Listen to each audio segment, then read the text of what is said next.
This episode is brought to you by Progressive Insurance. Fiscally responsible, financial geniuses, monetary magicians. These are things people say about drivers who switch their car insurance to Progressive and save hundreds. Because Progressive offers discounts for paying in full, owning a home, and more. Plus, you can count on their great customer service to help you when you need it, so your dollar goes a long way. Visit Progressive.com to see if you could save on car insurance. Progressive Casualty Insurance Company and Affiliates. Potential savings will vary. Not available in all states or situations. Nigel here. Did you know the wise time to relieve allergies is at night? With Xyzal. And who better to explain than a wise owl like me? Your allergies won't take a hint when you're tired and ready for bed. Don't suffer the symptoms that bother your sleep. Take Xyzal 24-hour instead. It starts working fast and works while you sleep, so you finally get much-needed rest. Then all the next day, it's still going strong, so you can feel your best. Be wise, all. Take Xyzal at night. Use as directed. Starts working in 45 minutes.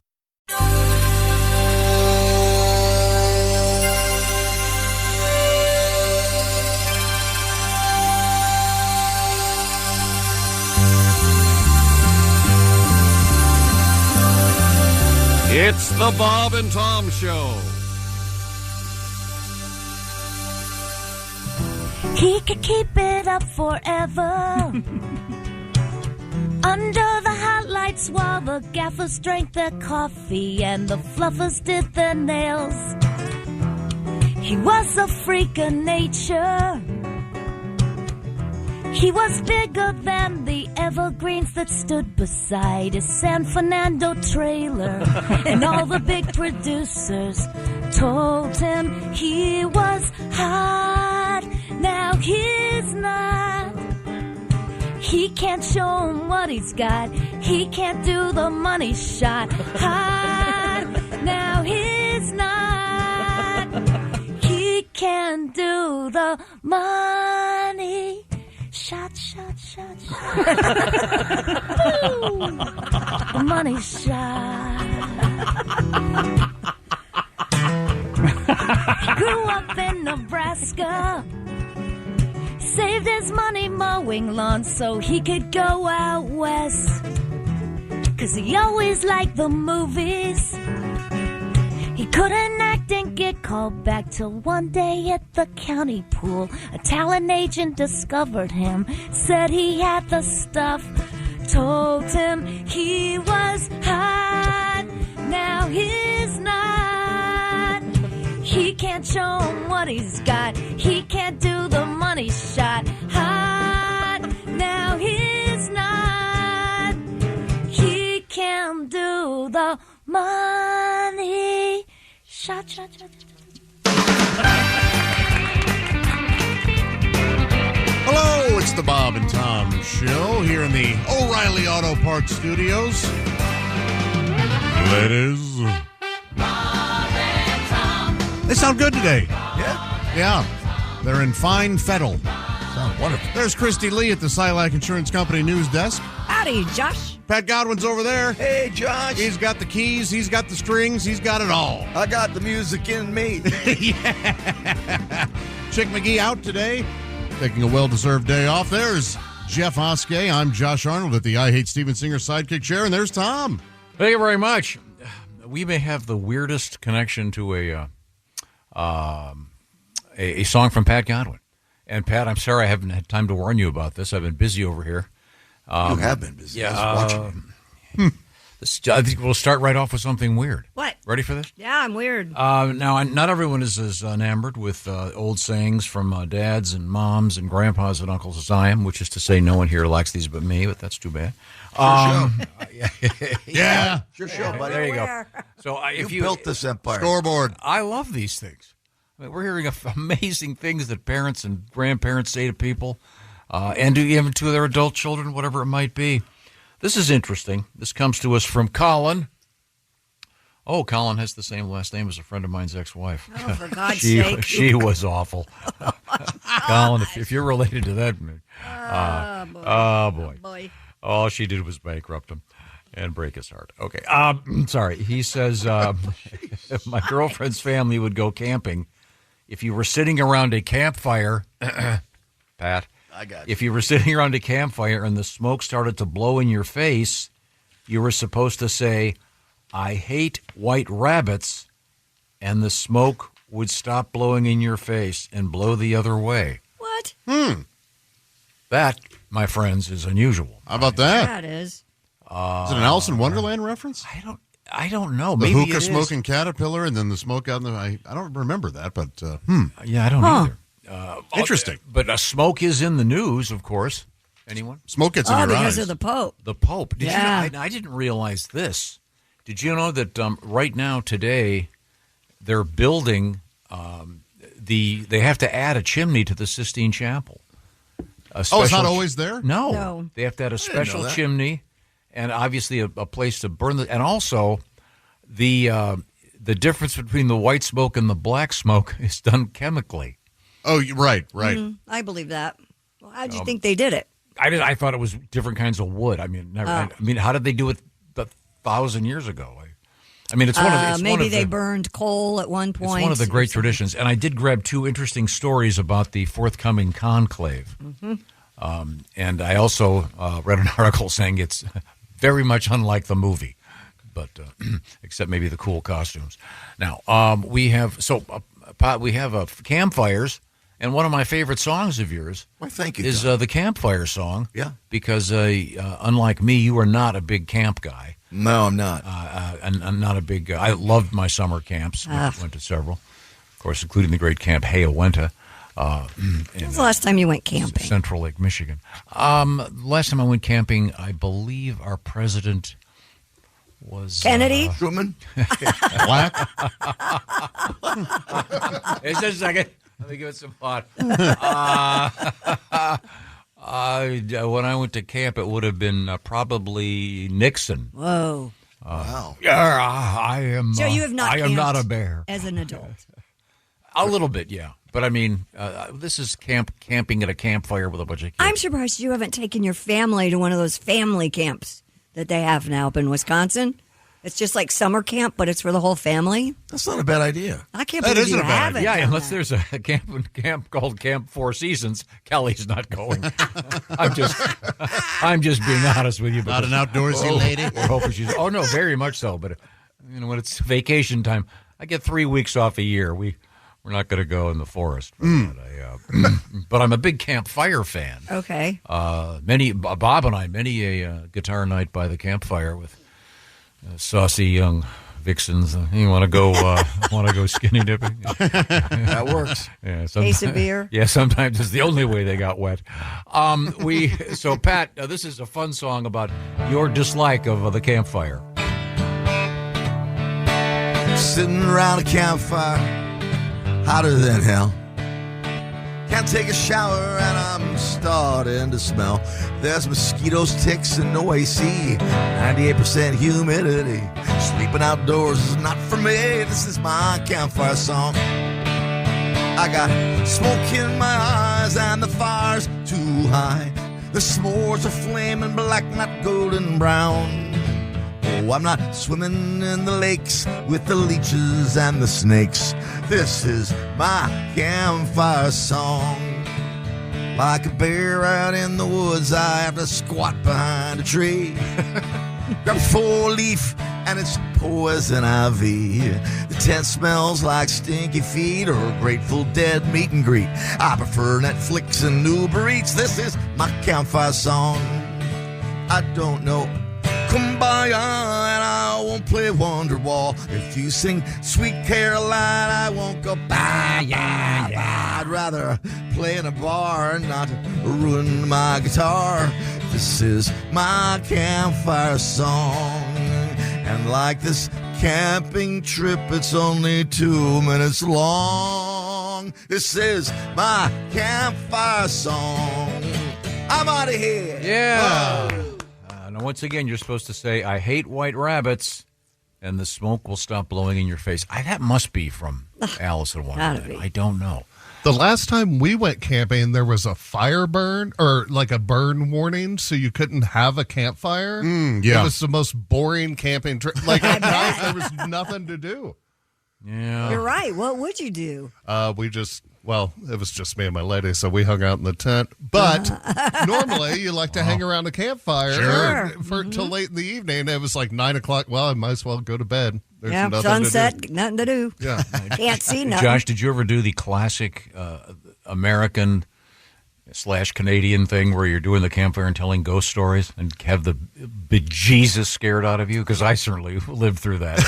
You were a kid, Tom. Oh, I mean, terrifying stories. We never did. My summer camp was a church camp, so it was never, as much as I may have wanted to tell some scary stories, frowned upon.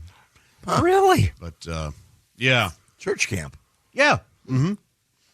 We did a lot in Boy Scouts, and we would have one father, like the fathers would get together, and one would start telling a scary story, and the other would sneak off into the woods. Excellent. And then run in at the last second and scare the bejesus out of everyone. That's the way to do it. Yeah. So good. Oh, yeah. My favorite story was the one that ends up with the hook on the car. Oh, sure. That's a and classic. it Yeah. scrapes. Oh, yeah. Yeah, that was a classic. That's a beauty. Well, we're looking forward to the summertime.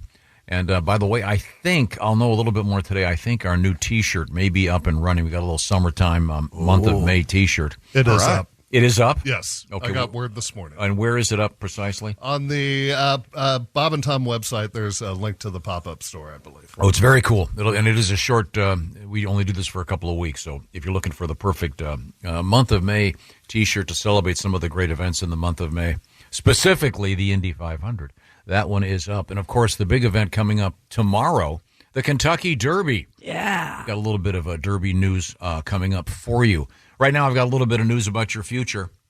Maybe you're thinking, well, when I retire, I'm going to be fine just with that Social Security check. Okay, sure you are.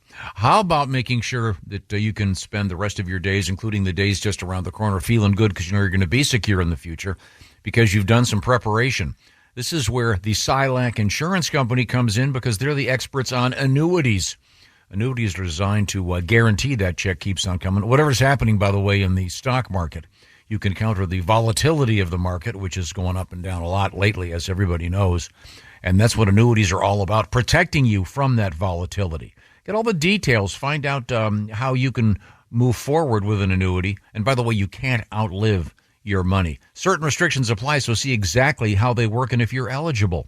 Go to SilacINS.com. By the way, another way to access the Silac folks, just to get some information, hit pound 250 on your phone. This is a actual phone call, not a text. Go pound 250 and then say lifetime income. Those are the key words you'll say when the phone is answered. Once again, it's pound 250.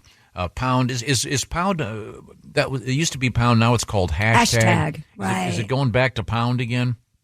I used to call it the checkered thing. I think for phones, it should always be pound. Okay. Pound 250. And gate codes. And the words lifetime income. Yes, I think Christy. Christy travels in circles. And, right. Like you don't. Yes, the gate code is. You have a lot of nerve. Yeah. Wait a minute, you're just figuring that out. I still remember your old gate code, Tom. He doesn't. I had to call the guy I sold my house to. I had to get in and get some mail. I forgot it. 4 numbers. I've got too many numbers in my head. The best number for you is the Silac number. Once again, it's pound 250 for some information about lifetime income. And that's the Silac Insurance Company. They, of course, are the proud sponsor of the Christy Lee News Desk. Yay. Silac, plan on it, live on it. Thank you so much. Coming up, we have your letters. You can reach us at Bob and Tom at bobandtom.com. Of course, we're in the O'Reilly Auto Parts studios, and this is the Bob and Tom Show. Welcome to AutoZone. What are you working on today? My car is making this noise. Sometimes it's like doot doot, and sometimes it's like grrr. Do you have a dash light on? Oh yeah. Then we don't have to listen for clues. With the free Fix Finder service, we can read a check engine, ABS, or maintenance light to find the likely fix and even recommend a local shop if you need one. So you don't need to hear the grrr. Not with Fix Finder. Everything you need, nothing you don't. Get in the zone, AutoZone. Restrictions apply. From the O'Reilly Auto Parts Studios, this is the Bob and Tom Show. Christy Lee's there. Pat Godwin, Jeff Oske's in the room. I'm Josh Arnold, and there's Tom. And Tom, do you want to talk about what the people want to talk about, a la their letters? Let the people speak. Yes. We have Sometimes stacks of letters. You got to let the Andy proletariat get a word in. Yeah, okay, or the You use all these big fancy words. Oh, that's more of a political word. An unfortunate one, really. Josh is coming off May Day. He's tired from singing the International. Oh my!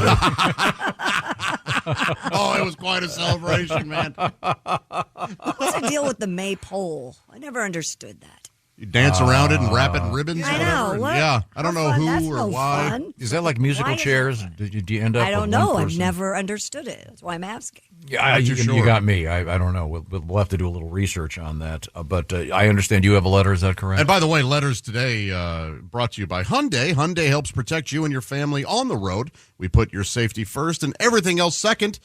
Letters from listeners. Love my Hyundai. Love it. Love it. From love it. Hyundai, as they say in Korea. Do you have a letter? Is that what you're saying? No, I love my I thought Tucson, you. though. Why did you ask me if you could use that word in the air? I had a story about coming into work today. Well, then tell the story. I thought you had a letter that had the No, offensive word in it. I was on my way to work this morning, and Jeff and I now live very close to each other, so there's always a police officer that likes to sit between where we get on the ramp and where you live, Tom, right in that area. He's there mostly for Jeff's side of the area. Yeah. he's got pulled me Jeff. over. Yeah, the good news is We've had a the chat. good news is Jeff's house isn't downwind. Yeah. Good point. Yeah. So he has gotten Jeff before.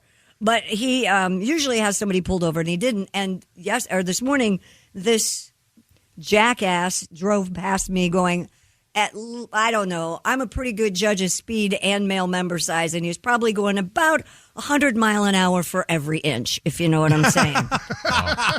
So just a And rock solid 100 it is. Oh, rock solid. And darned if the guy, our little cop friend, already had somebody pulled over. So you couldn't pull him over? No. I was so mad. I was like, oh, man. Why is it those guys always get away? Yeah. It's frustrating. They don't always get away. Well, I had someone tailgating me in the same part the other day, so I slowed down knowing the cop was up ahead, and I slowed way below, and this guy got mad and shot around me. Cop got him. Yeah. I felt so good. So, officer, if you're listening, that is a great story. But that happened to me once. I was the person that got pissed and shot around. Oh, yeah. I've been that guy. That's how I know. Yeah, that happened to me in Kentucky. Yeah. All right. Well, here we go. First-time emailer. This comes to us from Amanda. Growing up, we always ended up with something that wasn't quite what we wanted, a hand-me-down toy, a less than stellar prize, Don't give me no hand-me-down toys. or the last sad, hard donut in the box. My mom would say, well, it's better than a stick in the eye. Now, as a kid, I did not quite appreciate that, continues Amanda. I was too busy imagining how painful a stick in the eye would be. But now I use it all the time. Didn't win the lottery? Well, better than a stick in the eye. Leftover meatloaf? Better than a stick in the eye. My mom was the best. Well, thank you. Aw. Keep doing what you're doing. It's better than a stick in the eye. Amanda from Englewood, Ohio. Oh, Amanda doesn't like the leftover meatloaf. who doesn't like leftover meatloaf? It's the even best. better. So good.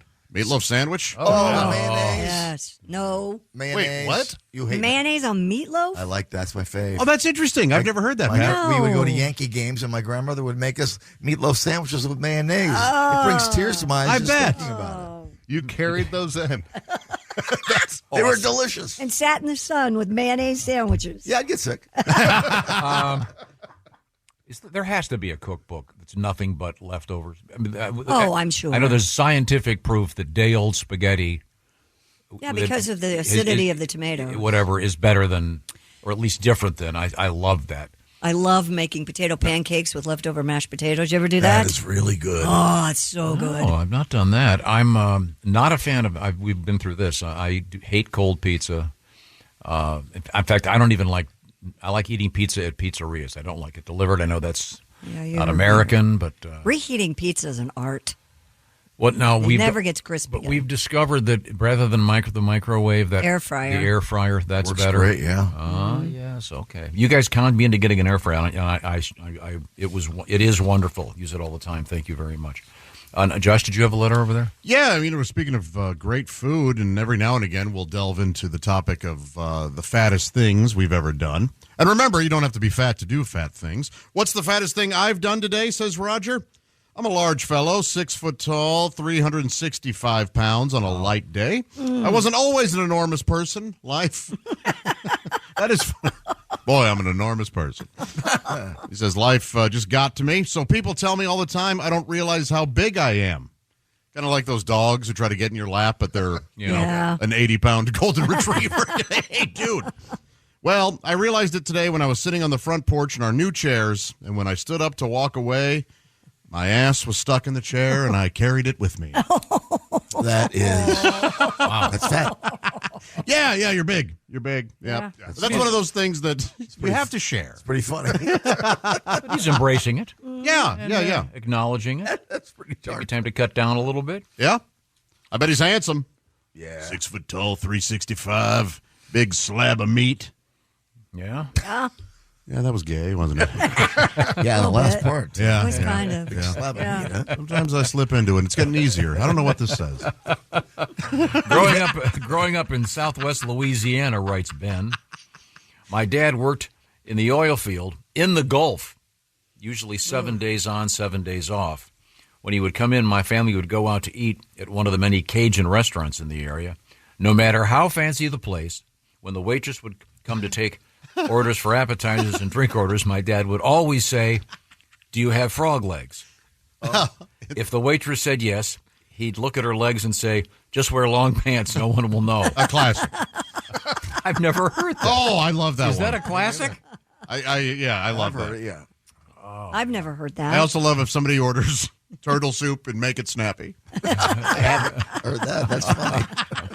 I want a turtle soup. Make it snap. Yeah, I've never had turtle soup. Either have I. I had it once. Isn't it illegal? And I've never had frog's legs because this is not fair, but I just can't bear the thought of cutting off the legs of a little froggy or killing a turtle. Whereas I'm more than happy to eat a steak. So that's all right. I understand that. Yeah, we're all kind of hypocrites when it comes to Turtle soup's good. Is it legal? Yeah. On the way to Key West, there's a great place right to the left there. Oh. And Can I ask? It comes in its own bowl. I was just going to ask, do they, and I'm not kidding, do they make stuff like puka shell things out of the turtle shells for? Oh, I'm not sure. And you get I don't know. Like a hip-hop level-sized necklace made of turtle So shells. is there a little farm that just farms Bras turtles? for the waitresses? I don't know where they get them from. Yeah. Bras for the waitresses. I'm sorry. I No. stepped on that. I'm also enjoying what you said. Just for turtle all right, farm? grow up. You got to get big and strong. That sounds like some kind of statement. Bras for the waitresses. I don't know. Meatloaf for the men. It's like half of something. I don't know what that matches up with. Your Bob and Tom show. Shane from Minnesota writes, I used to wear a button. Wow, Shane. I used to wear a button that said, "A fart is the lonely cry of an imprisoned turd." We had the similar one yesterday. Yeah, we had. Oh, yeah. He wore that button, though. Yes. That's lovely. Proudly. I'll bet you wore that by yourself a lot. Probably not in your Tinder profile. I'm just guessing. If you're just joining us, hello. Thank you very much for joining us. This is the Bob and Tom Show coming to you from the O'Reilly Auto Parts Studios. I have a new feature. Oh. Yeah. We missed a day in history. We did? Yes. So how about yesterday in history? Does that mean it didn't happen? And I have questions already. Okay. In the birthday segment, 1852, Calamity Jane. Do we know why she had that name? Well, she caused quite a calamity, didn't she? Was she a fight starter? Sort of a drunken mess, to be honest with you. Maybe that's I don't know why. anything about her, but I don't know much about her either. But everybody knows that name. Yeah. Right? We've all heard it. Happy birthday to Jack Parr, the famous Tonight Show host before Johnny Carson. Yeah, my dad loved him. how long did he do that? Do you know? Not long. He was beloved. Yeah. Beloved. Maybe Very odd guy. There was a famous incident in which he got he had to leave the show because he mentioned the word toilet or something on the air. Oh my! Yeah, those were different days. He was beloved, and so many people said he was really so funny. Yeah. And America hated Carson. They couldn't believe this new guy was coming in. And Well, why he was- did Jack Parr move on? Did they replace I him? don't remember I what don't know. happened. That's before my time. Ray Parker Jr.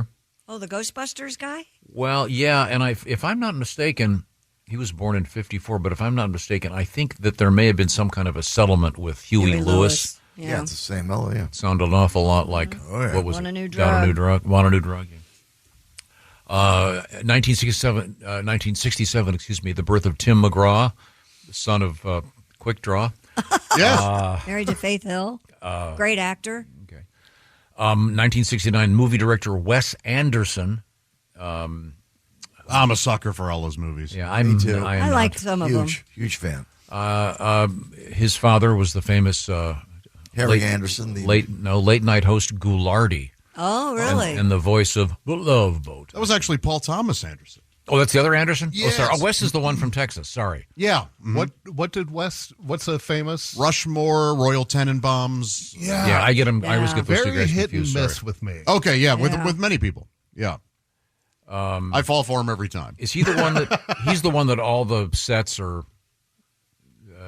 Nothing is filmed in a real Did he do place, the right? hotel one? Yes. Yeah. Yeah. I enjoyed that. That's I fantastic. did like that one. yeah. It's brilliant. Grand Budapest. Thank you. Yeah, that was a that's good so one. good. 1930, the planet Pluto. Ooh, Was demoted? no, and that's when it got promoted to being a Pluto. Got promoted to being a Pluto. What do you mean? A planet. It was Oh. named a planet. Oh. And then Pluto the dog was also created by the Walt Disney Company in 1930. It's So, yeah, it's not clear here which came first. I would say the planet, maybe. Okay. You think? Yeah. Now, this is a question for, I think you'll know this one. Batman in comic form premiered in 1939. What was the name of the comic? Oh, I don't know this. Crime stories? No idea. Is crime in the? Detective Comics number 27. Okay. Is where Superman showed up? He Superman. was in Action Comics, right? Yeah, but and then the worlds, of course. Oh. What do they call that now? The universe. Yeah, yeah. You've got the Marvel universe, and you've got the Batman, Superman, Justice League. One of my favorite Justice League pieces is from Frank Caliendo. Oh, that's good. Yeah. That we'll have to. We can probably. Meanwhile, Yeah, that one. Yeah, that was a really cheesy version of them. Citizen Kane premiered 1941 on this date. have you guys watched it recently? Nope. I cannot. I think it's astounding. It really is. Really? Yes. I revisited it about 10 years ago. It's easy to watch and go, oh, what's the big deal? These camera shots I've seen. Yeah, no, this was the first time anybody had seen these. Yeah, it's amazing. I'll have to check Now, that do you have out. any interest in going to Las Vegas to see The Wizard of Oz shown on the Sphere? Oh, that's interesting. Boy, that's really. Are they going to play Dark Side at the same time? Maybe at midnights. Maybe for a special showing for Boy, the if they're people that smart, still they the would. people that still think the Grateful Dead are there. Now, is that actually happening, or were you just... No. It's actually they are going to play The Wizard of Oz in the Sphere. Yes. The movie will be in, When it, like June 13th or something? and I'm not sure Wow, how that's they're a going to good augment it. idea. But Pretty interesting. yeah, I would kind of like to go to that. We had the story. You must have been absent. I was probably writing at the time. What was it, Josh? You had to start the album at the second Lion's Roar. Yeah, it was like the second roar or something. Yeah, Yeah, and it's- there were not the whole thing does not line up at all, but No. there were like 3 or 4 moments where you went, "That's insanely perfect." Yeah. Who figured that out? Well, I imagine Hi, it was, people. Right. there- Yeah. A lot of. Now we had some good Wizard of Oz news recently. Of course, the Ruby Slippers. Talk me out of it. What is the song you sing in that voice? I think we do Pablo's Hippos to something. Oh, okay. I've always loved that voice.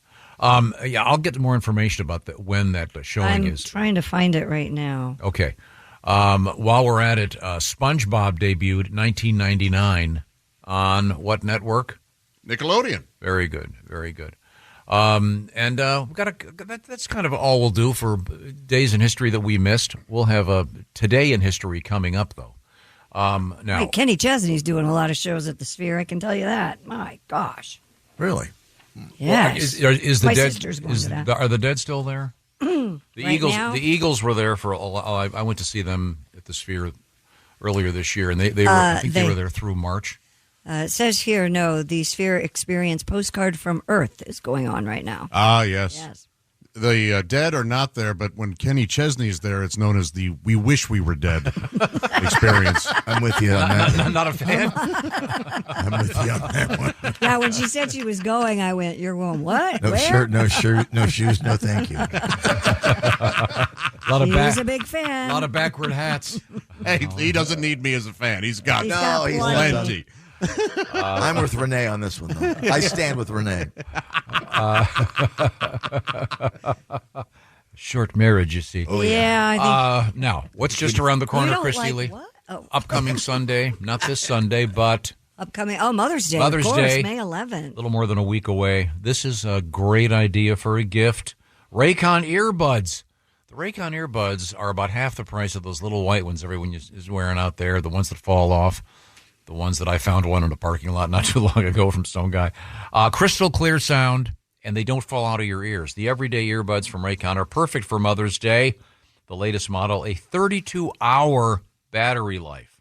Great for traveling, of course.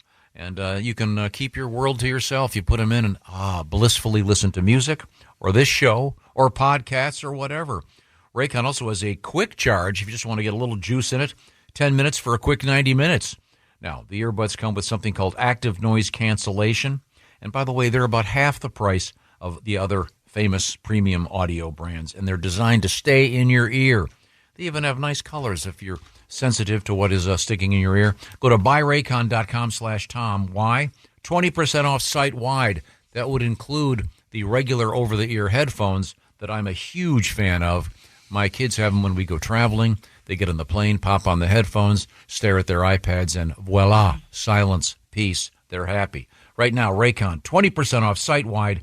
Buyraycon.com/Tom. That's buyraycon.com/Tom. We are in the O'Reilly Auto Parts studios, and this is the Bob and Tom Show. Hey, thanks for listening to the Bob and Tom Show this morning. Get a look at today's show on our YouTube channel. Here at the Almond Joy Factory, where tropical vibes abound, we use soft, fresh-tasting coconut. The crunchiest almonds and delicious chocolate candy. Ah, but do you know what our most important ingredient is? Sometimes you feel like a nut.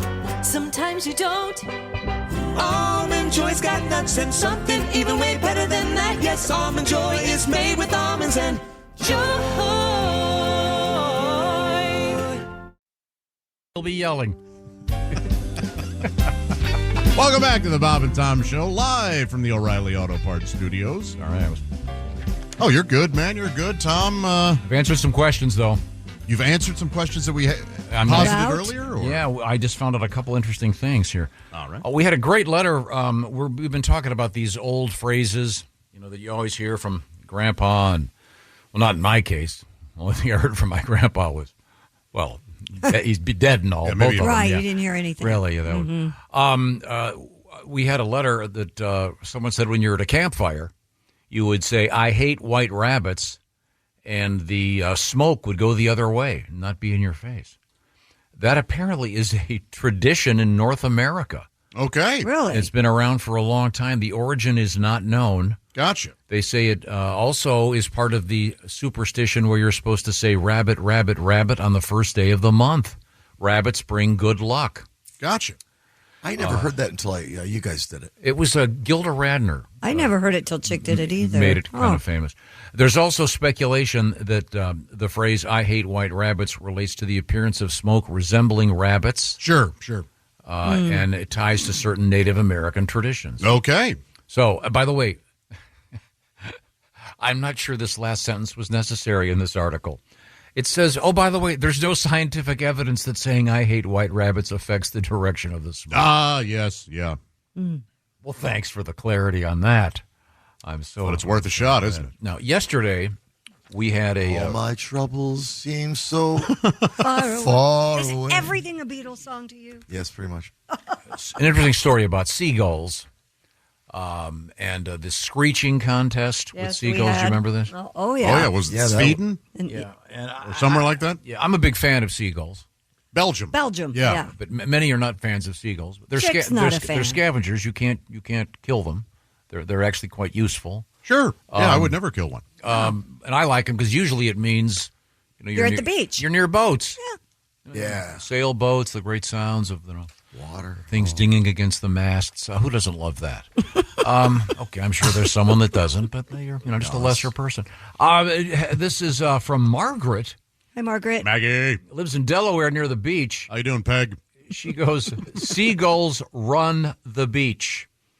I like to watch newcomers. They'll leave food on their blankets thinking it's safe. Oh. One day I saw a family leave a pizza box on their blanket.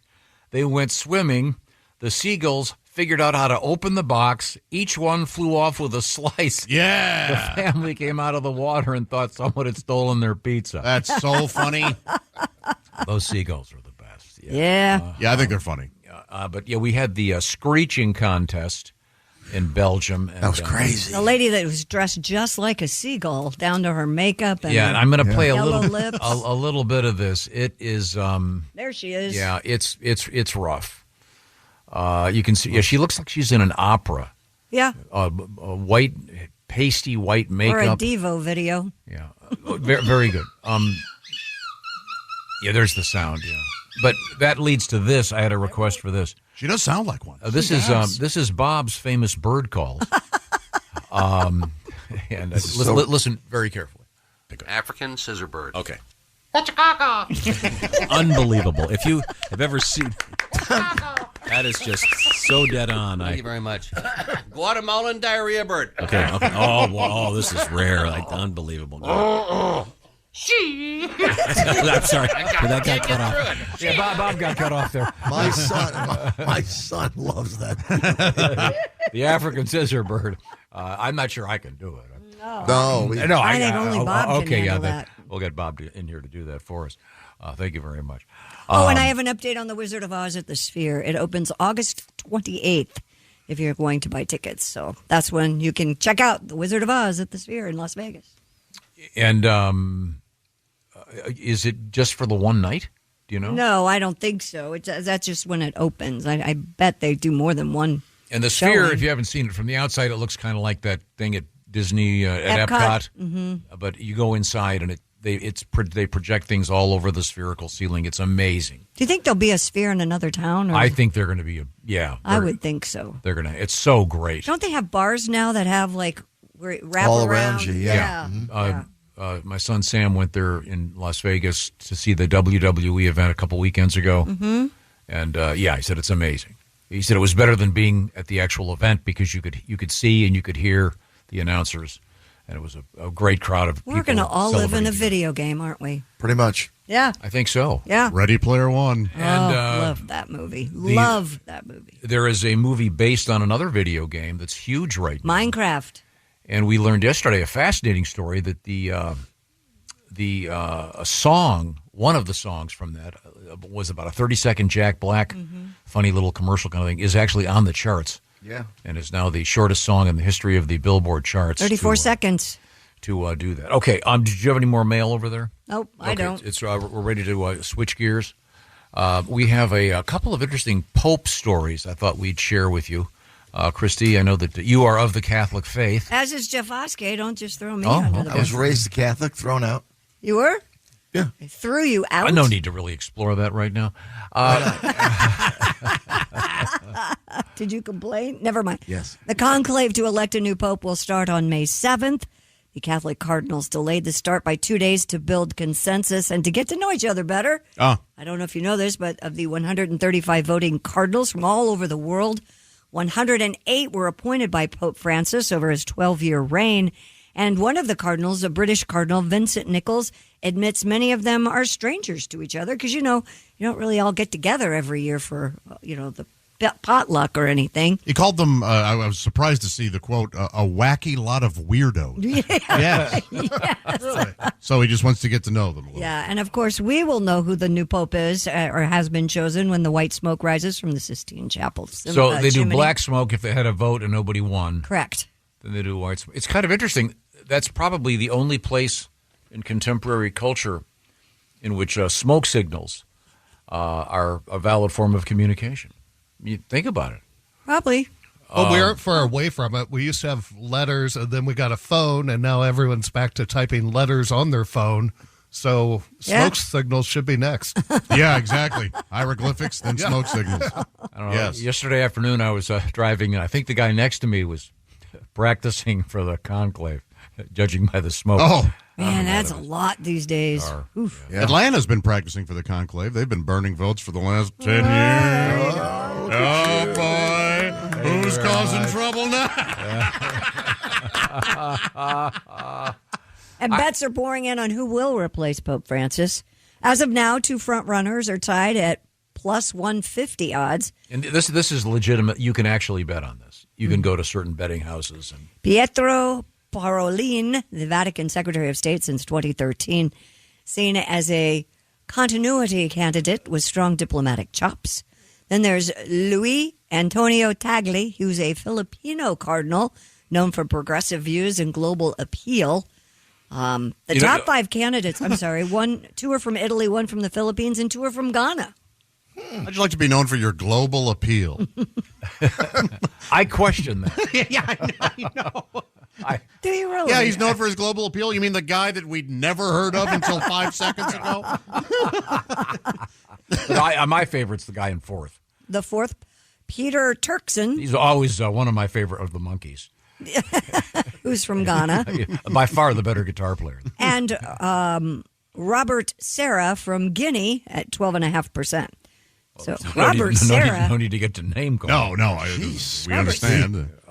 He's from Guinea. I'm done. I think you say you double down. Oh, jeez. No, depending on who you are, the white smoke may mean you just lost your parlay. Yeah. That's some bad news. It's quite interesting, and it'd be kind of cool if they did it more like what's that show? Big Brother. Yeah, where they vote him off the island. That'd be kind of cool. Put them all in a house. Them all in a house. And they kind of are. Now, the last couple of popes were loosening up on the doctrines. Do you think we will go forwards or backwards? Could it go backwards and get stricter again? I don't know. With, they say reproductive birth control. Yeah, one of the guys is one of the real strict guys is in the let's explore this, in the top 10. Matteo Zuppi. I like that guy's name. He's from Italy. Yeah, Matteo Zuppi. Did you see the Big Brother thing in England with who's the famous actor that started boxing and crushed his face? Harrison Ford. No. Mickey Rourke? Mickey Rourke, yeah. Jamie Lee Curtis. Mickey Rourke was kicked out of the Big Brother show, whatever it was. Yeah. And now he's suing. Oh, really? Why was he kicked out? Because he told JoJo Siwa that he could make her go hetero. All of this is horrible. Oh, that's pretty funny. Yeah, I thought it was pretty funny, Although too. Mickey Rourke's looking a lot like a woman lately. Yes, he If is. you've He's seen done any even of his more photos. work. He kind of looks like that lion lady. Yeah. Yep. Cat lady. Yeah, you're right. He's a great actor, though. He is a great actor. How do you know about this, Mr. You'd hate pop culture? It just popped up when I saw that he was kicked off for. He said something like, "I'll get you." He said to JoJo Siwa is a former teen idol that is openly gay. Or whatever. And, I think she backed off on that, but go ahead. And he said, I can get you drunk and I'll make you go hetero or something. Oh, jeez. All right, it is a little more.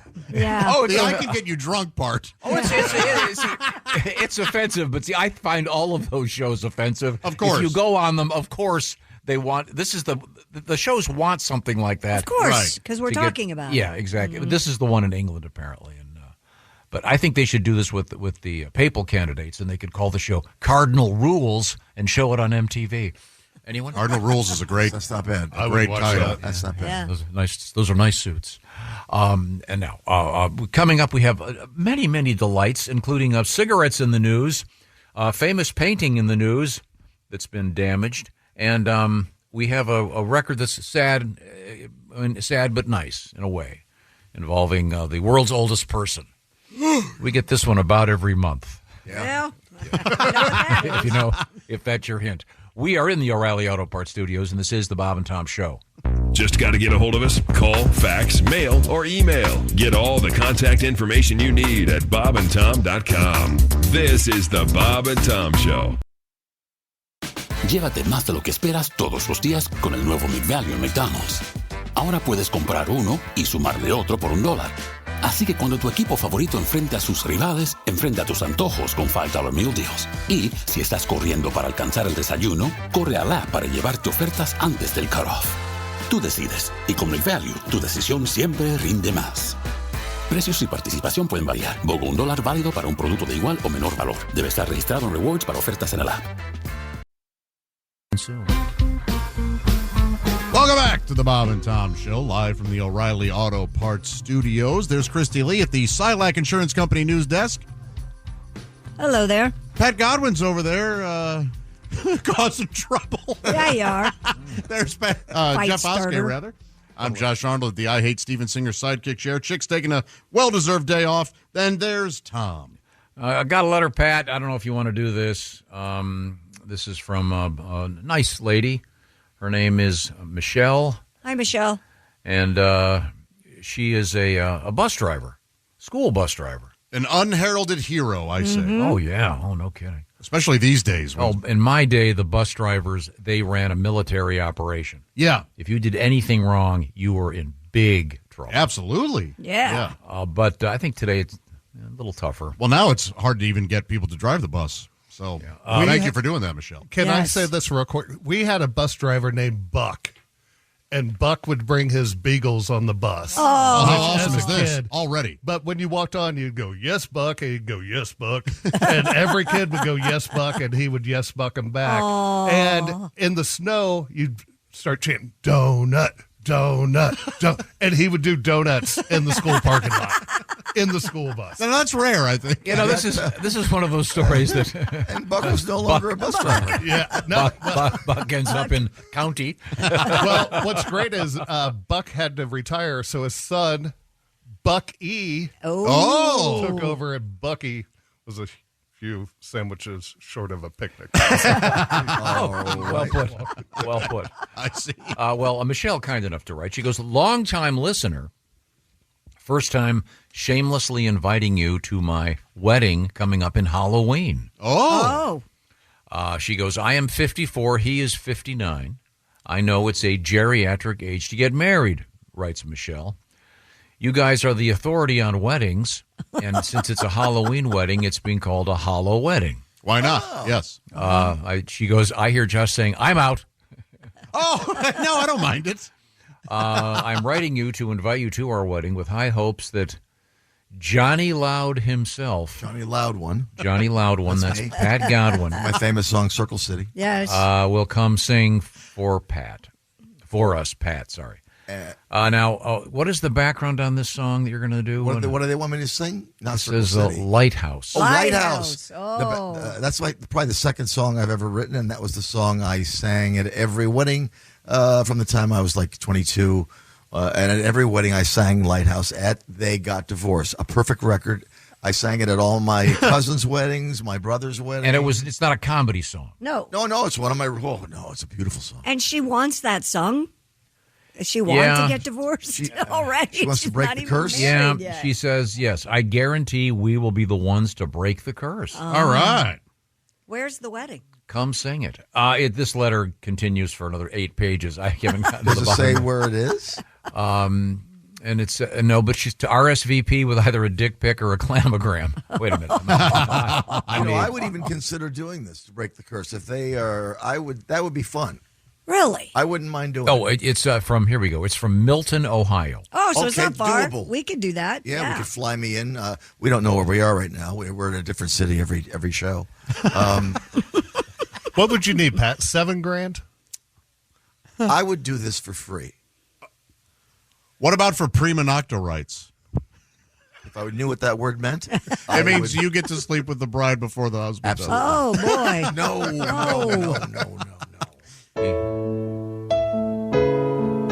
Oh, this is it? No, I'm singing something different. Yes. You want to hear it? Yeah, let's hear it. Give us a taste. So this is, can you lower the volume of the piano just a little bit? This is a wedding song then? This is your first song. Well, now it's too bad. Meet me halfway. You did it right. Christy prompted you to do it again, and she was wrong. You're my gold. Oh, the wrong note there. You're my what? Go up a little hair. No, it was. Kill all of you. You're my golden inspiration. Makes no sense. You're my hope, my navigation. Mixed metaphor. She's a garment.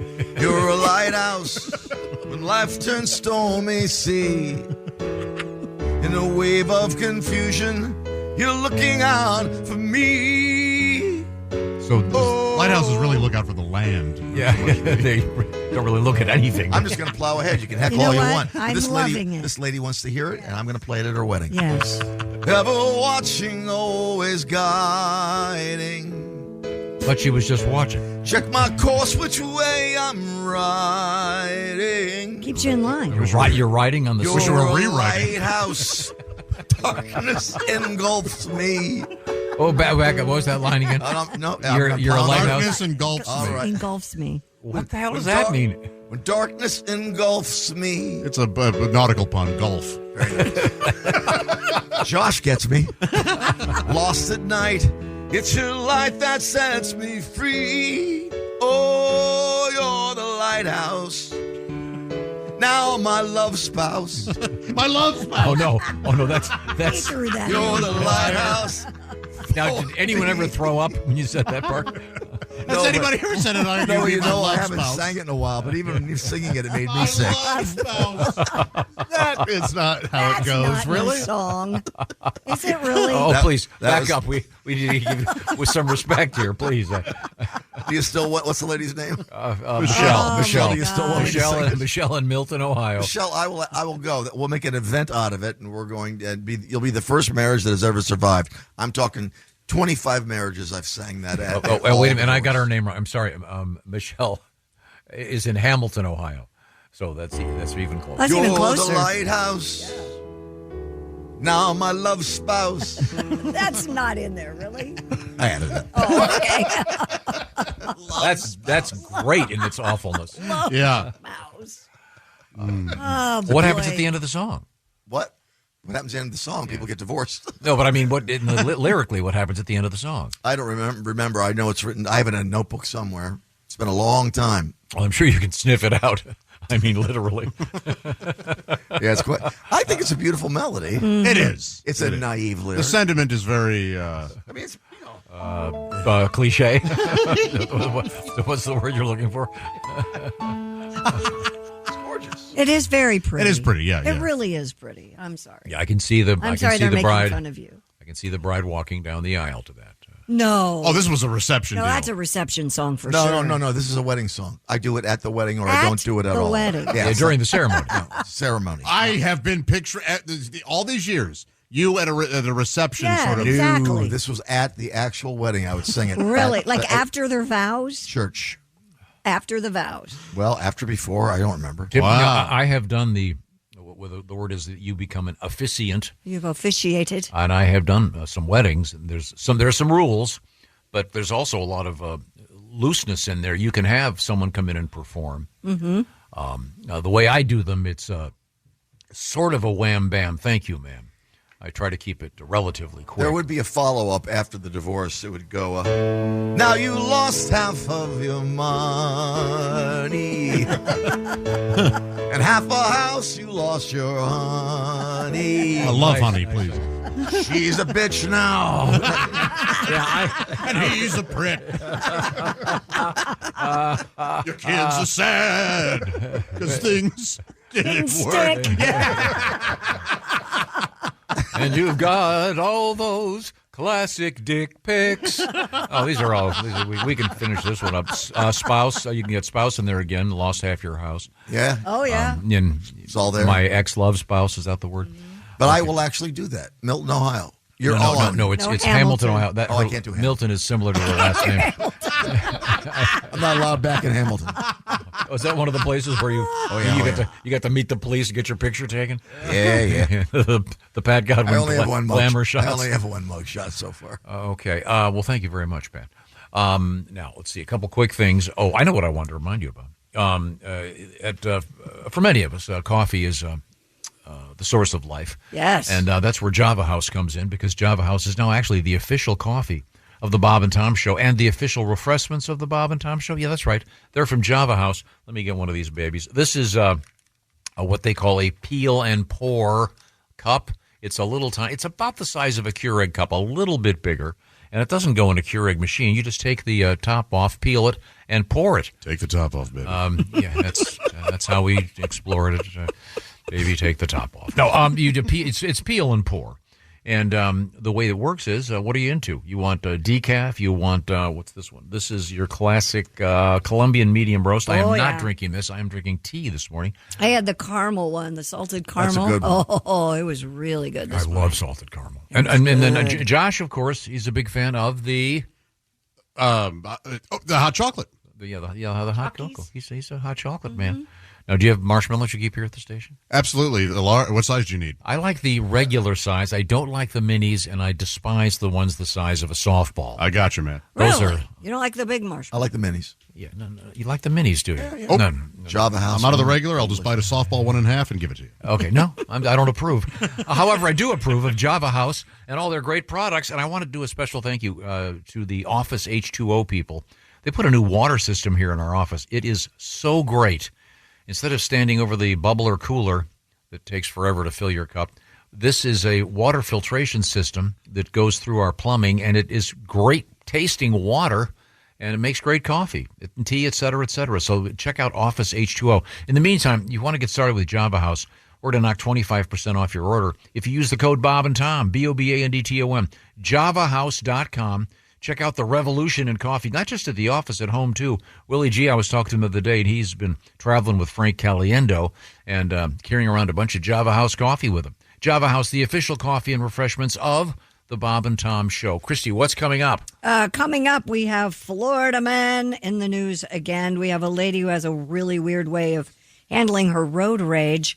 And cookies fight off a bear. We'll talk about that. And great guest, Billy Gardell, a very fine actor and comedian, will be our guest shortly, as well as Drew Powell. So What we're a looking show. And Drew is currently featured in The Pit, a great show. He's great in that. And this is it's a pretty good show. It's the Bob and Tom Show. Ladies, you'll end up shopping for your guy's deodorant, right? So try Degree's Original Cool Rush. You see, last year, Degree changed the formula, and men were mad. One guy even started a petition. So Degree admitted they messed up and brought the Original Cool Rush scent back. It's clean, crisp, and actually smells like someone you want to cuddle. And it's in Walmart, Target, and other stores now for under $4. So toss one in your cart and find out why it's the best-selling men's antiperspirant for the last decade. Degree Cool Rush is back, and it smells like victory. Welcome back to the Bob and Tom Show, live from the O'Reilly Auto Parts Studios. Christy Lee's there at the Silac Insurance Company news desk. Hey, Josh. Pat Godwin's over there. Hey, Josh. Jeff Oskey's here. I'm Josh Arnold, the I Hate Steven Singer sidekick chair. And Tom, we have one of our favorite people in the universe with us today. We're joined by a very fine actor and comedian. He is Billy Gardell, but he only brought half of himself. You left Fat Billy somewhere else. He had to go away. He's not coming back, and we don't know anything about it. All right, we won't ask any questions.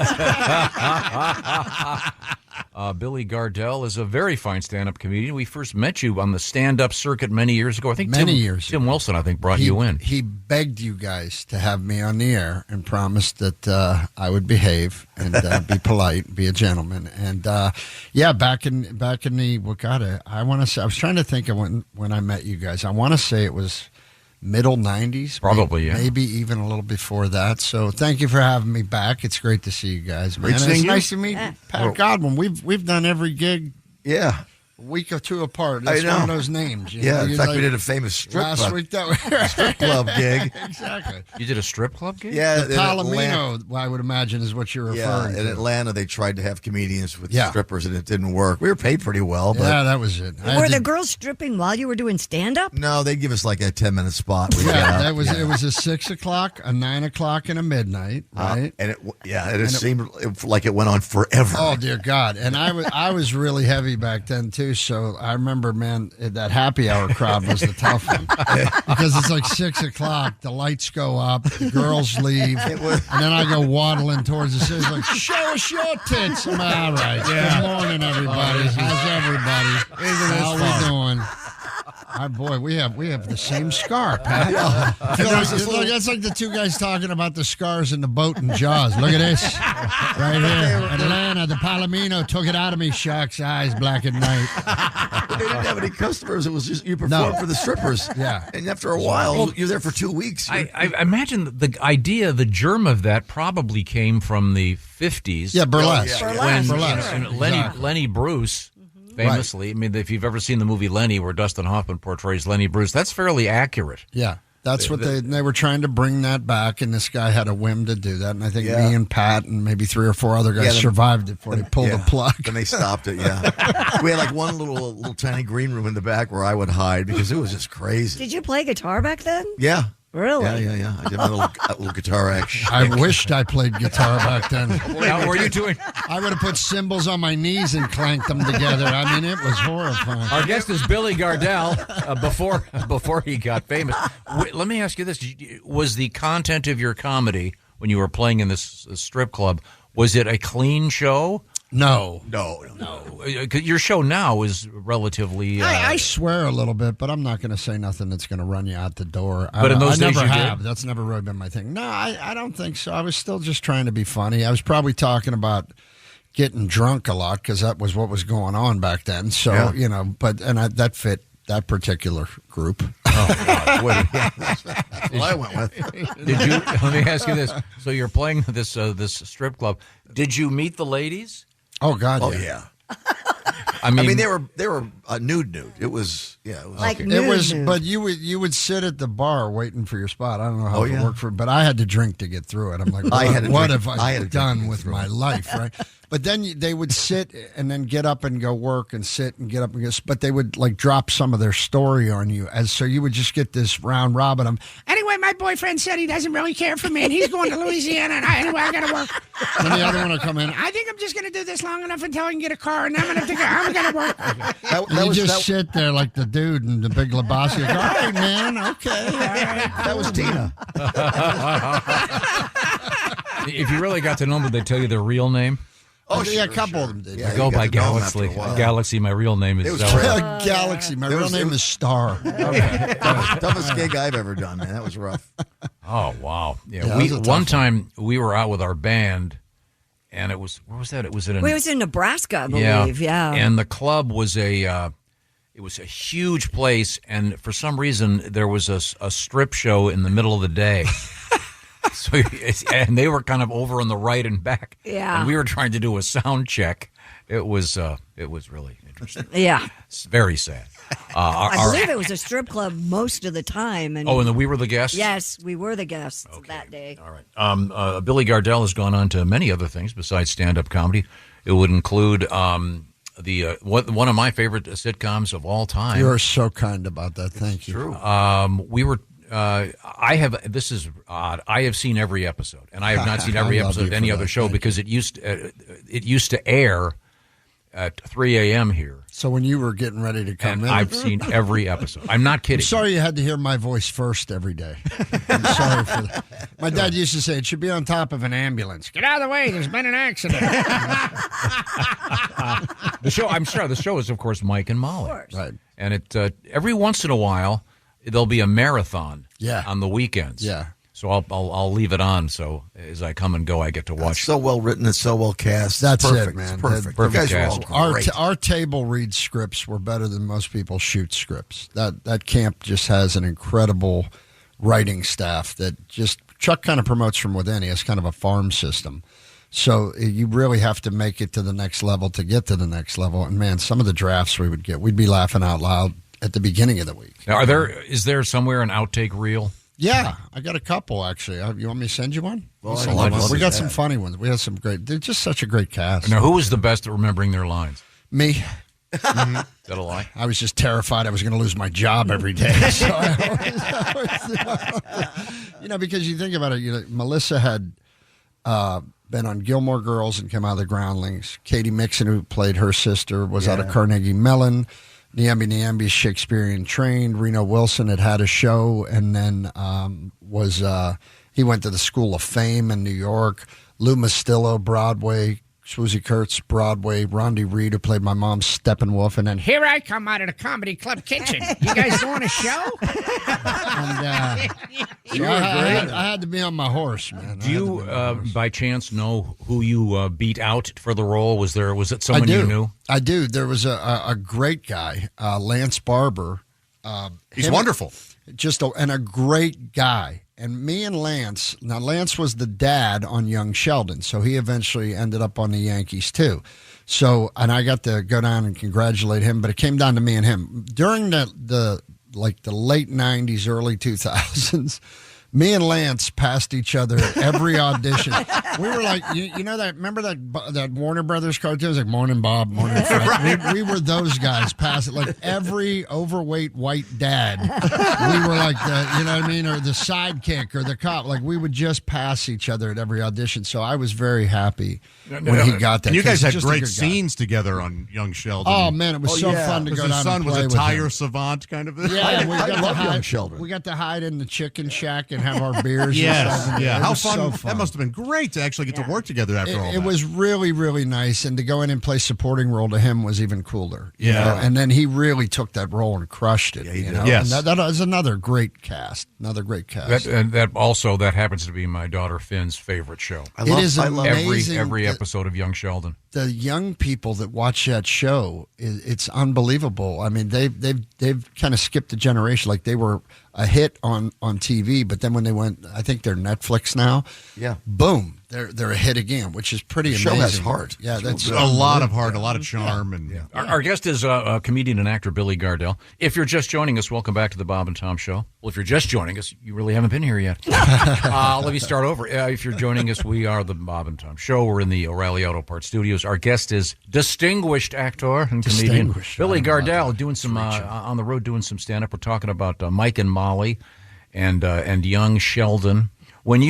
This is an awkward question. Sure. You were a man of a certain size. Oh, you could see me from the space shuttle. Yeah. When I had that blue uniform on, I looked like another body of water. Lake Michigan. Wow. Here he comes. Was there? This is awkward. Was there something in your contract saying, No. "Hey, don't lose weight. We need you to be big"? Or if you had said, "Hey, look, I'm going to drop 100 pounds," would they have written it into the script? You know, I think Chuck would have done that because on the second show I did, Bob Hart's Abishola, that's when that's when I had to make a change because it was like, I got type 2 diabetes and then I had some cholesterol problems and some triglyceride. But like you can't, once the numbers start climbing, you can't play denial anymore, or you might lose a foot, So I had to really come to grips with, I got to get healthy no matter what the thing is. And I went in and talked to Chuck, which was over this. This is Chuck Lorre, Chuck Lorre, head of the dropping names all over the floor here. But I said, look, man, I got to make a real health change. It was over the hiatus between season 2 and season 3 of Bob Hart's. And he's like, look, man, he goes, I just want you here. Just go get healthy. And he goes, and we'll color it into the script. Like, hey, Bob, did you go to the gym today? Hey, Bob, you eating salad? And that actually kind of reflected the show because at the beginning of that show, I play a guy who had a heart attack and then wakes up and falls in love with his nurse. And she's from Nigeria, and it's about blended families and love is love. But underneath that, it's kind of his journey to getting healthy. So it kind of reflected and worked perfectly. But I think had I been in trouble in Mike and Molly, I think Chuck would have been supportive either way. He was been really. And Melissa McCarthy's incredible. also dropped some. Yeah. Melissa actually was ahead of me, man. But she was just always being strict and really got focused in on exercise. I had bariatric surgery, and I always say that I'm very open about that because, the wonderful cesspool that the internet, don't you miss Earth One? I do. I feel like I bumped up against a multiverse and I'm not supposed to be here. But I did bariatric surgery, and I always say that because there was a group on the internet after I lost my weight all over Facebook doing fake AI commercials saying I ate these magic gummy bears to lose weight. Oh, man. And I was like, I got to defend that and just say, because my lawyer said, look, you could chase them. You'd run out of money before you'd catch them because they bounce off of everything. You can't catch anybody on the internet. So I just tell people openly what I did, because there's always somebody that will come up there that saw those commercials online and go, did those gummy bears work? I'm like, dude, gummy bears is what got me in trouble in the first place. Let's get back to cognitive thinking. What was your, let's go to the bad old days when you loved to eat everything. Yes. Oh, I still do. It's still in there. But what was the favorite? The go-to fat guy food? You know, I was never a sweets guy. I'm always a bread and cheese guy, so it was always pizza. I mean, when I'd order pizza for my family, I'd order one for me and one for them. You know, I'd eat a whole pie. That was my get down. I always loved that, and any kind of pasta and any kind of carbo. How was the so-called craft services food on the set? Well, on Mike and Molly, it was amazing. I mean, like, first of all, it starts off small. It starts off, potato chips and Oreos, and then they give you a hot lunch, and then once you become a hit, there's a guy with a carving station, and suddenly there's cakes, and I always tell everybody, you know how you're doing by two things. Number one, that's why I tell you, never worry about the ratings. You can't control any of that. You come in here, do the best you can do. That's all you can control. I said, but watch craft service and watch the commercials. When you go from year one where it's a mattress commercial, and then year 3 you see Zales, you're doing good. You just kind of follow, and then the other one was like, just watch craft service. They start taking stuff away, pack your stuff. On the other hand, wouldn't the sort of producers be going, hey, look, we got to be careful. We're going to get so-and-so too fat. They tried. They would ask us. They were very, very considerate that way. Like, is there specific dietary things that you'd like? And back in those days, I was like, yeah, more cheese. I just wanted to bring it in. It was free food. I was like, I'm in. Yeah. We are speaking with Billy Gardell. Billy's a distinguished actor and a stand-up comedian. Did you ever? You were talking about the great writing staff on, for example, all your shows, but on Mike and Molly. Yeah. Did you ever say, "I've got an idea. My guy might want to do this," and they'd take it into consideration? Man, I'm kind of a route runner. I always honored whatever the writers wrote, and then it kind of hit me coming from where I came from that Chuck Lorre probably doesn't need any of my suggestions.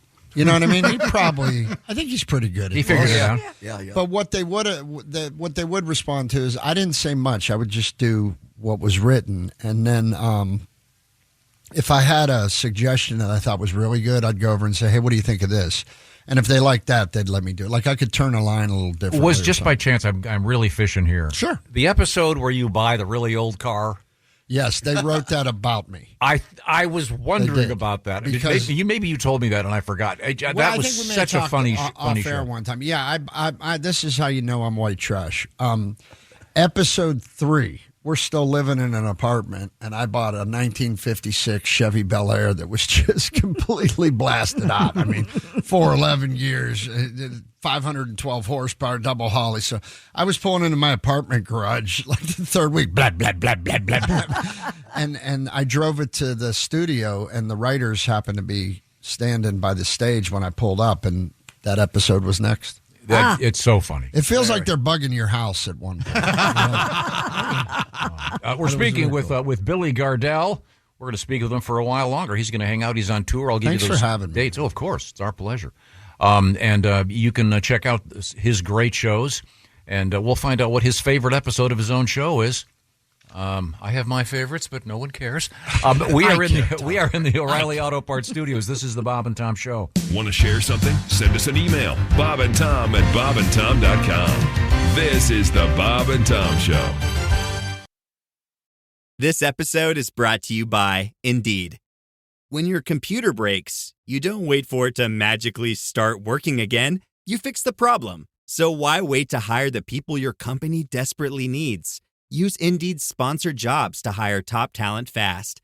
And even better, you only pay for results. There's no need to wait. Speed up your hiring with a $75 sponsored job credit at Indeed.com/podcast. Terms and conditions apply. Did I actually say that? Welcome back to the O'Reilly Auto Parts Studios. This is the Bob and Tom Show. Christy's here. Pat Godwin. Jeff Oskey's in the room. I'm Josh Arnold. There's Tom. And Tom, we're joined by one of our favorite people. He is comedian and actor, Billy Gardell. And Billy is on a little tour, doing a bunch of shows, actually, coming up. You'll be at, looks like Zanies in Nashville, legendary comedy club. You'll be there May 9th and 10th. Yeah. The Summit City Comedy Club in Fort Wayne. The Desert Ridge in the Improv in Phoenix, Arizona. Correct. You got a bunch of places. Soul Joel's in Sunnybrook, Pottstown, Pennsylvania. Yeah, that's like a little theater outside of Philly, not far from Philly. You hear my Pennsylvania come out. Yeah. And lots of other spots coming up. Well, I'm trying to grind out a new hour. You know, I like I said, I was away for about 3 years, and I thought I was done with stand-up. But, man, it just harkens you. You know, it's once a stand-up, always a stand-up. The only advice I would give anybody who's thinking about taking a break is don't. Because coming back is, after a couple years off the road, your callus is gone.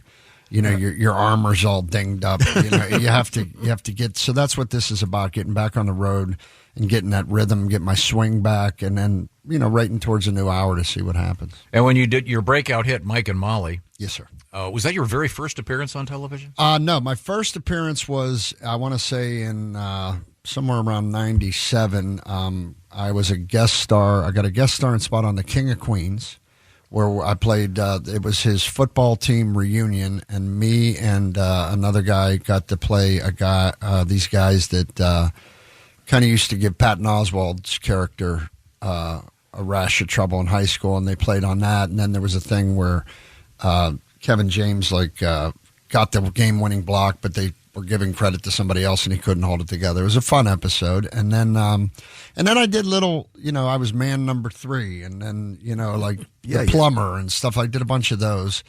And then I caught some air on a show called Yes Dear as a reoccurring character. You were a security guard, right, at a studio? Yeah, we were the security guards at the studio, and we used to film there, which was great because when I had an audition, because we were cool with the security guards, when those guys were in there and they saw me coming, they're like, they used to park you like way down the street in the parking structure, and it's LA heat. You're heavy. I'm walking in, I look like a serial killer by the time I get to the audition.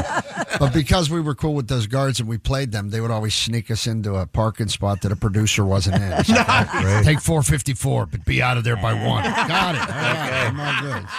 Did you ever do any commercials? I did. I did a local McDonald's commercial. I did a Nokia cell phone commercial that went national. And then I was a spokesperson for a restaurant out in California early on, which is actually what got me married, for a place called Round Table Pizza. And I did 10 or 11 commercials for them. I was like their, I don't know what the word is. What's the spokesperson? Were you on camera? Yeah. We did probably 10 commercials. Was this the larger iteration of Billy Gardell? Oh, yeah, absolutely. But I wasn't at full capacity yet, but I was on my way. And they probably helped. I had a flat top haircut. Well, yeah, I always said, I go, who are you going to, you need you're going to get a thin guy to advertise pizza? Let's be real. That's like when they show a commercial for Michelob Light and some dude's running a marathon. Okay. Stop. Just put the game on and shut up. But I did that, and that got me. That was the first financial, little bit of get ahead breathing room that I had, and that's when I got married to my wife. We went to Hawaii for their spokesperson thing, and they very kindly gave us a couple extra days, and we got married, just me and her out there for. We had we bought the $2,200 wedding package, nice. And we're still married to this day. I like your wife because she talked you out of the mustache. She did. Well, she didn't. She really talked me out of it. She looked at me and said, "That's it. I'm done kissing the cactus. It's been 5 years. Take it off." I was like, "Oh," because I liked it. You grow a mustache, you're going to roll the dice. You either look pervy or old timey, and I came out old timey. I was like, "Let me keep this." Like, now the producers, now when you're on your second big show and you've got the mustache, yeah. Do you have to say, "Hey, look, Chuck, I'm going to grow this mustache"? Or do you show up on set and he goes, "Wait a minute"? No, what I did was for the table read for the network and the studio, before the pilot, I grew it and I brought it in. And Chuck walked up and he goes, "Yeah, I like it." And that was it. Really? Yeah, I figured the guy's a compression sock salesman from Detroit. Chances are he's got a mustache. Yeah. He's driving a Cadillac. Hey, how you doing? Just kind of feel. I'm a fan of the compression socks. Oh, me too, brother. I can't fly really? without them. That's the only part I don't like about being back on the road is at this point I'm like Bull Durham out on the road. I'm just knees hurt, got to wear compression, got to get up, take a walk in the plane. Same here. Make sure I don't drink too much before I get on the plane, and I just mean liquids, not liquor. But I mean it's like but it's a gift to be out. I want to go back to the early days of stand-up. If you don't mind. Yes, sir. I was talking. My son Willie he's currently touring with Frank Caliendo, and Frank's a great he was guy. talking about, in the early days when you're first doing it, you always have to have a couple beers before you go on stage because you're nervous. Then there comes a point where you say, "Wait a minute, I'm working. Yeah, I got to be straight when I do this." Was there a phase where you mentioned you were drinking when you were doing those strip club gigs? Yeah, I drank every week, and then I haven't had a drink in years now. But back then, I was what did I go? I started with tequila and beer, then I went to Jack Daniels, and then I went to Jameson, and Jameson put me on the bench. Yeah, that's what the one. That's what Yeah. took me out of the game. Oh, well, that's where you and Pat met. The Jameson brothers. Double Jameson will take you out. when you have to look at your career realistically, and when you get to the point where it's they mention your name and they go, "Man, he can drink," instead of "Man, he's funny," then you got to go, "Okay, wait a minute, I'm fading away here." So I never wanted to drink before I got up. Smart. Because I didn't want to have to rely on anything. There it is. But Jeff, do you? Or did you? I go up with a beer, but I just have it to sip. I don't drink beforehand, but everyone's like, "Oh, you were hammered." I'm like, I had one sip of it. right. No, and People do project. I can understand having a cocktail up there. It's a very social setting, and I totally get that. But I would do 3 or 4 shots before going up. Oh, yeah. All right with the judgment. Not judging at all. No, Yeah, I'm joking. there were always guys like that. But I thought I needed it, and then I quit drinking, and 2 years later I had a TV show. So I was like, wow, I probably should have put the brakes on a little bit earlier. You could have been on Friends. Did you ever? All that Friends money. Did you ever find the drinking caused you to forget part of your act, though? That's what I would be worried Weirdly, about. no. Oh. No, weirdly, no. I don't know if it just loosened me up or whatever, but I was just leaning into it too heavy. And then when it starts getting sloppy, I'm like, man, a wise old man told me at the worst part of my drinking, "Look, man," he goes, "I'll just shoot you straight. A guy like you," he goes, "I watched you drink all week." He goes, "You can have a drink or you can have everything else, but you better make your choice." And then the wife put it in the suggestion box. I kept everything else. We're speaking with a comedian and actor, Billy Gardell, currently on tour, doing stand-up, going back to his roots. I've asked you this before. I don't remember exactly what you said. Was there when you're really, really first starting, you get up on stage, you're by yourself, you're doing stand-up, was there a particular piece or a routine or a so-called bit that you finally said, "Wait a minute, this is working. This is the place I've got to go. This is the character I need to be on stage"? I always hung around guys that were really authentic, and I always admired guys that are really authentic. In other words, they talked about it was a shared experience and not a lecture. So those are the guys that I shot to be like. But I always the first time I ever went on stage open mic night, I killed. Just had one of those ridiculously weird moments. First time up, killed for 5 minutes. And then I sucked for 2 years. I mean, just sucked. Ate it with a shovel. But again, I was 17, 18 when I started, so I didn't know what I was saying. And back then you would hear guys say it's going to take 10 years to find your voice. It took me probably 11 or 12 because I started so young. When you were 17, were you a big guy then? I was chubby. I got out of hand at about probably 25. But were the early jokes about being chubby? No, I would always do a joke or two up front just to kind of acknowledge that I was heavier and then move into whatever else I was trying to talk about. And then when I learned, I always tell young comics, I always go, give me some advice on writing. And I'm not a prolific writer. I'm a guy that writes on stage. I have an idea, I go up and I bang on the fender till it's right. It takes me forever, but they stay solid when they're in place. I wish I was prolific and could sit down and write. But I always say a simple little exercise for young comics is get 2 pieces of paper, put what I hate and put what I love, and write those things down. And now you got premises. So now make that funny. Find a way to make that relatable. If I do that, I'm going to have a stack of I hates. Just one pile up here and the other sheet, just one sheet. More of a scroll. Yeah. Hear ye, hear ye. Billy Gardell's going to stick around with us. I did a real quick question. I want to very quickly, Jeffrey. On occasion, you have been known to when you're in a legal state smoke the marijuana. Yeah. Did you ever do that and go on stage? No. That would be problematic. No, I couldn't pull that off. I'm not that good. See, but that was the difference in the time period. You know, like when I started, it was the Wild West. Nobody was talking about development deals and cast. I mean, I didn't hear what a development deal tells. I was about 8 years in at the Punchline, loaded at the bar, and I heard 2 L.A. comics talk about, what's that? Where do you get those? You know, we got free booze, right? In those days, my God, we took everything and went on stage, man, back in the day. Yeah, I mean, we'd smoke up. Sometimes we'd do mushrooms and go up. I mean, it was a crazy young man. We'll pick up this thread. We are in the O'Reilly Auto Parts Studios. This is the Bob and Tom Show. Become a Bob and Tom VIP and get your Bob and Tom fix 24/7. Get all the info in the VIP area at bobandtom.com. This is the Bob and Tom Show. Welcome back to the Bob and Tom Show. We're here live at the O'Reilly Auto Parts Studios. Christy Lee's there at the Silac Insurance Company news desk. Hey.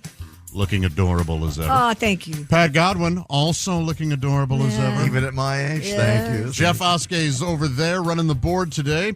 I'm Josh Arnold, the I Hate Steven Singer sidekick chair. And listen to this, Steven Singer's limited edition, brand new, Blue Moon 24-karat gold-dipped rose for Mother's Day available right now. Limited quantity, though, so get yours today at IHateStevenSinger.com. And, Tom, we are joined this morning by, I think most people would say, 2 of the biggest jerks out of Hollywood. I mean, I don't understand why. Insufferable to be around. Yeah, it's really, really difficult. Yeah, we're part of a trio. The Jerks. The Jerk Trio, ladies and gentlemen. Billy Gardell, comedian and actor, has joined us in the studio. We've been talking to Billy. And then an old friend of the show, he is actor. I almost said comedian. You're a very funny guy. He's actor Drew Powell. And Drew is currently featured in a show that I'm actually watching called The Pit, which is not like The Pit and the Pendulum. It takes place in an emergency room. No, it isn't. Well, no, I didn't. That's the problem with the titles of some of this stuff. Unless you know what it's about, you don't know. I mean, the show ER, I get it. It's about an emergency room. The Pit, what is it? Some kink fest?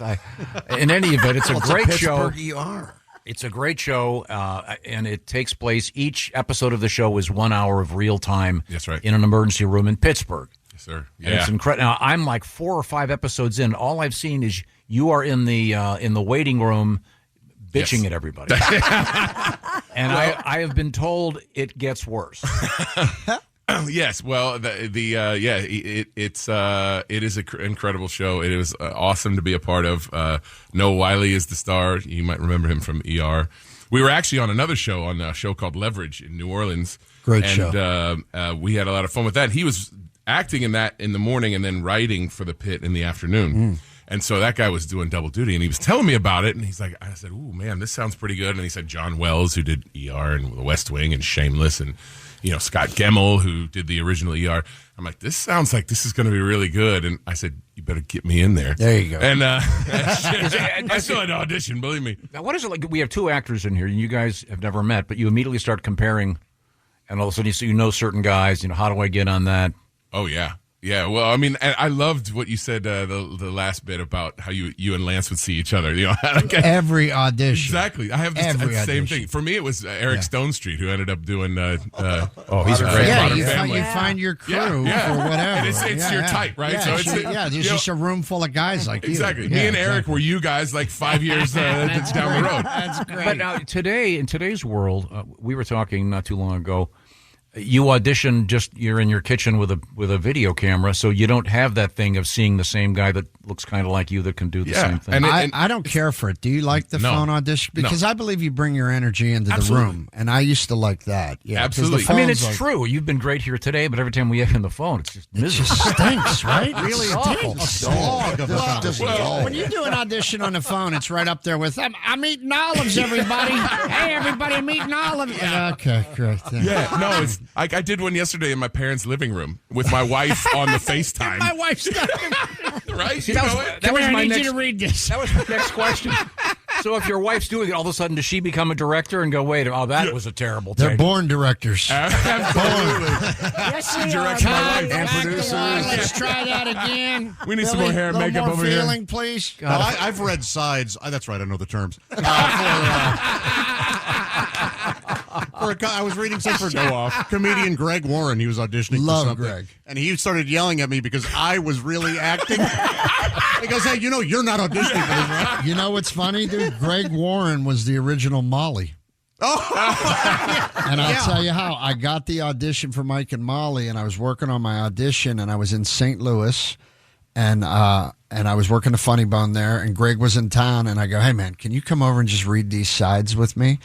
And Greg, man, he treated it like wrestling practice. Like, I'll be there at 1 o'clock. We're going to go over these sides. Like, I'm surprised he didn't come with a whistle. But he really, he helped me, man. We ran that thing till I knew it airtight, and I was so grateful because I was so prepared when I went out there. And then I guess about 2 years into Mike and Molly, they had me guest host the Late Show for a week for Craig Ferguson, and I got to pick a few guests, and Greg was my first guest because I wanted him to come on, and I wanted to say thank you. And also, you knew he wouldn't bring a date, so there'd be more food. I can't be nice. Come on. We're hanging out. This is so much fun. We're hanging out with comedian and actor Billy Gardell and actor Drew Powell. I do have some news about The Pit. Because season 1 just ended in middle of April, and HBO has already announced that season 2 will premiere in January of 2026. Congrats, man! Yeah, congrats. Well, and by the way, Christy, you can't watch it. I know it's too bloody. That's a nice deep breath before summer when you get picked up. You're like, oh, thank God! Who wants to go to Hawaii? I have a question. Are you still going to be a patient? I don't know. Okay. I don't know. It's and they've not only have they said that, they've actually said what I read is that it's going to be 10 months in the future, moving on from last season, and it's going to be over the July 4th weekend because apparently they get a lot of action in the ER. July 4th. Hey, listen, in Pittsburgh, July 4th, there's going to be some firework injuries. I promise you. I was I told this story. I was having I was at a fireworks event, and before the fireworks, there was like a buffet thing, and I sat down with a guy I didn't know that was an ER doc. Mm-hmm. He wasn't able to drink that night because his wife would later explain, he'll be sewing somebody's eye back in about 3 hours. He's a DD, the designated doctor. Oh man. Yeah, they'll get some action on July 4th. Absolutely. It's a great show. But now, two things. One, the beard looks good. Thank you. A little more gray in it thanks to that strike and freaking COVID. Okay. It's been a rough, because they say that the gray comes like 6 months later or a year later. I'm like, it's coming. Now, you are also working on the upgrade of, what is it, the reboot? Reboot sequel of Malcolm in the Middle. Good. They did invite you back for that? Yeah. Excellent. And that I just came from that. So I was in Vancouver, took the red eye so I could get here for the Pacers game, my beloved Pacers, which we won. And then it was, and you'll appreciate this, Billy, like I got my SAG card on that job. That was the job that I had the audition. It's a big moment. I poked myself in the eye in the audition. Literally. So I got to tell the story real quick. So the line, I was tough cadet, auditioning for tough cadet number 2. And the line was, I'm looking down the hallway and I say, "Comment on the floor, 10 Hut." And this was at CBS Radford Studios.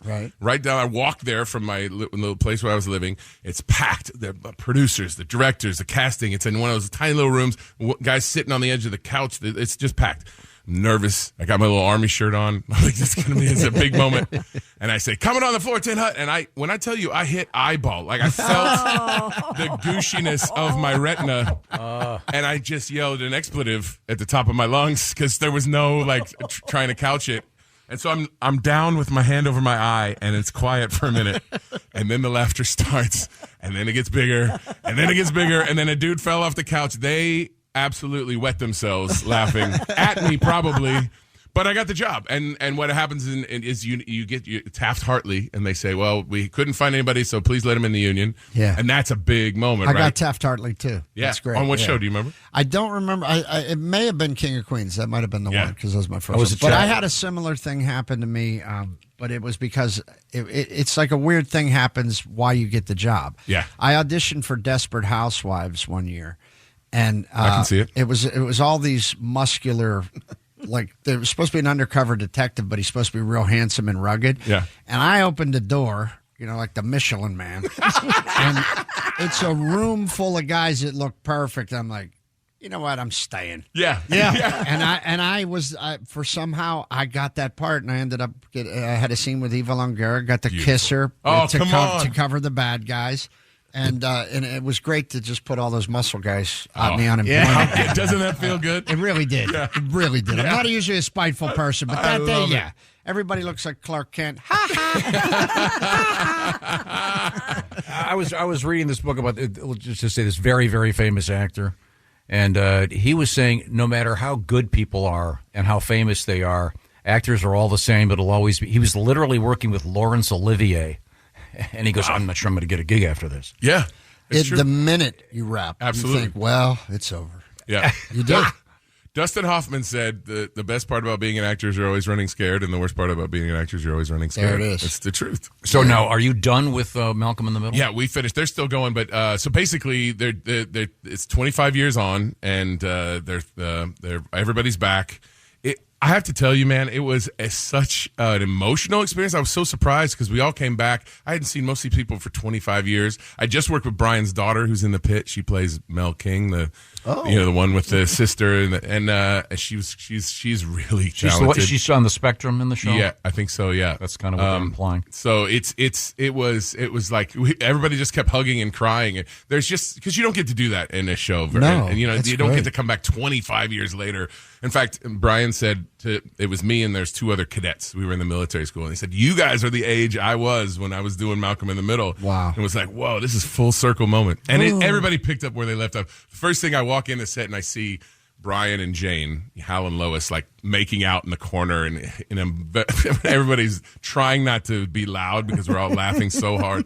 It's going to be great. Disney Plus. Did they bring Gary Anthony Williams back? Yeah, I just saw him. He's a dear friend of mine. Oh, there you I'm go. so happy to hear that. Yeah. Man. I love that guy. Yeah. I love that guy. Yeah, he does. Do you do Who's Line as well with all those? He guys? does. He does. Yeah, and it's super talented. But we got him in Mike and Molly a couple times. Just a great guy. Our kids went to the same elementary school, so me and Gary, during our unemployed phase, we were the guys picking our kids up at the elementary. Yeah, I know Hey, you that get deal. anything? Nah, nothing. Yeah, me either. All right, I'll see you at 3. I've been there. Is there any? Would there ever be a Mike and Molly reboot? I don't know, man. I'd certainly be open to it. I think that's kind of a trend now. Is most of the cast still? Yeah, we all have lunch about every month, once a month. We all get together and we check in on each other's kids and the gentleman who played. We're real close. Well, I guess it would be like the father-in-law or whatever. What's his name, Mr. Vince? You mean? Vince, yeah. The guy who talks like that. Yeah, he's not acting. They found him in Buffalo, and he is. I just worked with him on Cooper's Bar. Cooper's, that's his thing. Right on. Yeah. No, He's terrific. He is he so is funny. the greatest guy in the world, man. All you got to do is ask him, Lou, what's bothering you today? I tell you, okay. Now I'm not one to complain. And then, but he is lovely. He's the one guy, dude, that could kill me on the set. Oh, he was hilarious. He's the guy, because as a comic, you don't crack too often, but he would crush me, man. The episode He'd just where come at you with those eyes and those sausage fingers. Where he's in the You're like, bathtub. What is happening here? One where he's in the bathtub. Oh, it's the best. And is- Fearless, they had him in a diaper for. Then he came down one time dressed as Cupid because they were always into some weird kink. I mean, he was. You just didn't know what was going to happen. I used to have to make him say his lines like a couple times before the take, so that I could hold it together because he just had a delivery system that's great. He's a great actor. In fact, he's in that new De Niro movie, Alto Nights. Oh, wow. Yeah, he plays, I think, Bonanno. We're talking with Billy Gardell and Drew Powell. We're going to continue to do so, and I'll give you a quick reminder. It's going to be a nice weekend. You want to be calm and cool, collected at your home, perhaps watching a great TV show, and not worried about somebody breaking in. That's where Simply Safe comes in. Interestingly enough, most break-ins and burglaries happen happened during daylight hours, according to the FBI. Now, we trust Simply Safe here at the Bob and Tom Show. In fact, we have it. I actually saw Drew Powell skulking outside. I was looking in your car. Trying to get in. But no, I see him on camera. It's a Simply Safe camera. They've got something new called Active Guard Outdoor Protection. They can actually see someone trying to lurk and bust into your place. Get all the details by going to simplysafetom.com. They have AI-powered cameras going on and professional agents monitoring them. See what I'm talking about? No long-term contracts. No cancellation fees. They call it Simply Safe because you can actually install it yourself. Chick McGee installed it himself like a dozen years ago. He was the first one of us to grab onto this. So visit simplysafetom.com for more information. And by the way, today claim 50% off a new system with professional monitoring plans. And get your first month for free. Get the details at simplysafetom.com. There's no safe like Simply Safe. Coming up, we're going to hang out with Billy Gardell and Drew Powell. We are in the O'Reilly Auto Parts studios. This is the Bob and Tom Show. Hey, it's the Bob and Tom Show, live from the O'Reilly Auto Parts Studios. Christy Lee. Hi. Pat Godwin. Hello. Jeff Oskey. Hello. I'm Josh Arnold. There's Tom. Tom, we're joined by a couple of our pals. With us in the studio, comedian and actor Billy Gardell. And also with us in the studio, the man who once portrayed Hoss Cartwright. It's not Cockright. Hoss what? It's Cartwright. Cartwright. Hear you. Yeah. Sorry, the benefits of a classical education. Hoss Cartwright. Thank you. He is Drew Powell. And didn't you? Am I correct in saying you met your wife while playing Hoss? That's right. Yeah, she was a makeup artist on the show. And that's a funny audition story, too, because I went in. This was a young Hoss Cartwright. He was supposed to be 17, I think. And I walk into the audition room, and it's no joke. It was like a bunch of chubby 12-year-olds and their moms in their little hats and their vests. I'm like, oh, gee. I mean, like children. Yeah. Like, this is not like... And I got up. This is a true story. I sat there for a minute. Like you said, like, you know what? I'm staying. I was like, I'm not staying. No, this is ridiculous. This is some Sesame Street. What is this nonsense? I put my hand on the door, and Jackie Birch, the old casting director, you remember her? Yeah. She's like Joey's agent on Friends. Like, yeah. Stop. Yeah. I'm hand on the door. Stop. And I turn around. She's like, come here. And then they sit me down, and she and her assistant talk about me like I'm not there. It's like, well, maybe if you put Vaseline on his face. Next thing I know, I got the job, and I was on the phone with David Dortort, the original creator. He was 95 years old. Bonanza? Yeah. He was telling me stories about how he's like, well, I put up $1 million, and Ford put up $1 million, and we decided to do the first color show in television. I'm like, this is like real history dripping out of this dude's mouth. It's total class act. And he did like High Chaparral and all these classic. And you filmed it in Australia, right? We shot, of course, the classic American Western. The number of times we had to stop for like cockatoos flying through, or a wallaby. Doing the scene, my mother's dying, I'm weeping. Like, cut. I'm like, what? That was great. He's like, there's a wallaby in the back of the shot. I'm like, oh. Well, of course, we all know that the Ponderosa was very big. Yes. It covered most of Virginia. Drew, we got to take that again. Paul Hogan just walked by. We got another dingo in the back. Did you hear a didgeridoo in the back? Funny story about that, though. So let's take it back to the pit. Fiona Dourif plays the doctor that has the ankle, I love her. She's great. She's fought Chucky a couple times. Yes. Well, her dad was the voice of Chucky, Brad Dourif, and also Billy Bibbit and One Flew Over the Cuckoo's Nest. Sure. And, like a legendary actor. He was on the show, and the first time I met him, we're all staying in this like townhouses, and they're all in kind of a circle, and I walk up, and there's this guy playing the didgeridoo on the porch, and it's Brad Dourif. He's like, hey, man. Of course. Hey, man. I said, you play the didgeridoo? Yeah, I learned it during my first divorce. It really helps me clear my mind. Wow.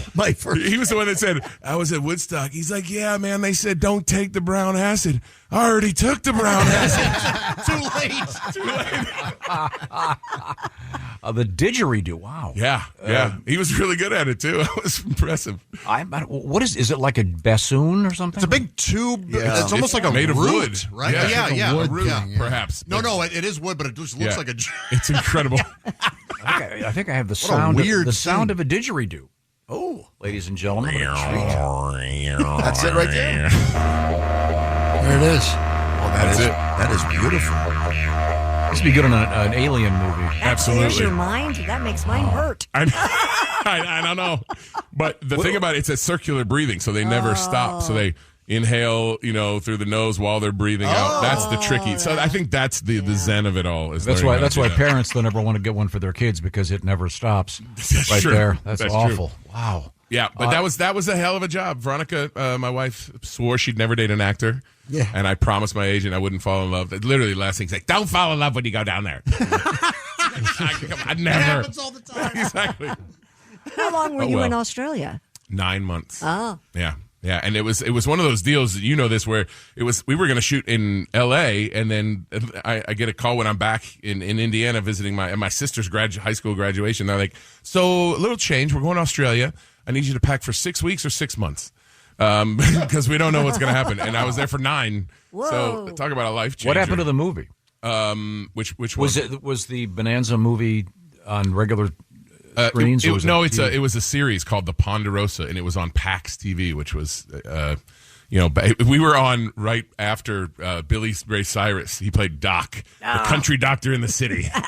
So it was a network that they tried to be like this wholesome family network, and then it kind of went away. But yeah, we shot 20 episodes. Is it still floating around out there? I think it's like there's DVDs, but the DVD only has half the season, and maybe there's some. I think on YouTube maybe you can see it. And it was done by the woman that did Dr. Quinn, Medicine Woman. You remember that? So sure. She's real wholesome. It's like, We always hear about residuals, and I don't want to make you guys give me any numbers, but $1 million. I've read about. There's apparently some bar in L.A. where if you get a residual that's less residuals than in the valley. It's on Ventura. If you have a residual, I think it was back then. It was under $2. You got a free drink. If you and then they put them up on the wall. Yeah, and they put them on the wall. Yep. Do you still get the occasional obscure check for 17 cents? Oh, I just got one the other day for 1 cent. 1 cent. Yeah, I've had a couple of those that you look at and you're like, it costs them more to mail this. Yeah. It's ridiculous. Absolutely crazy. Do you cash it?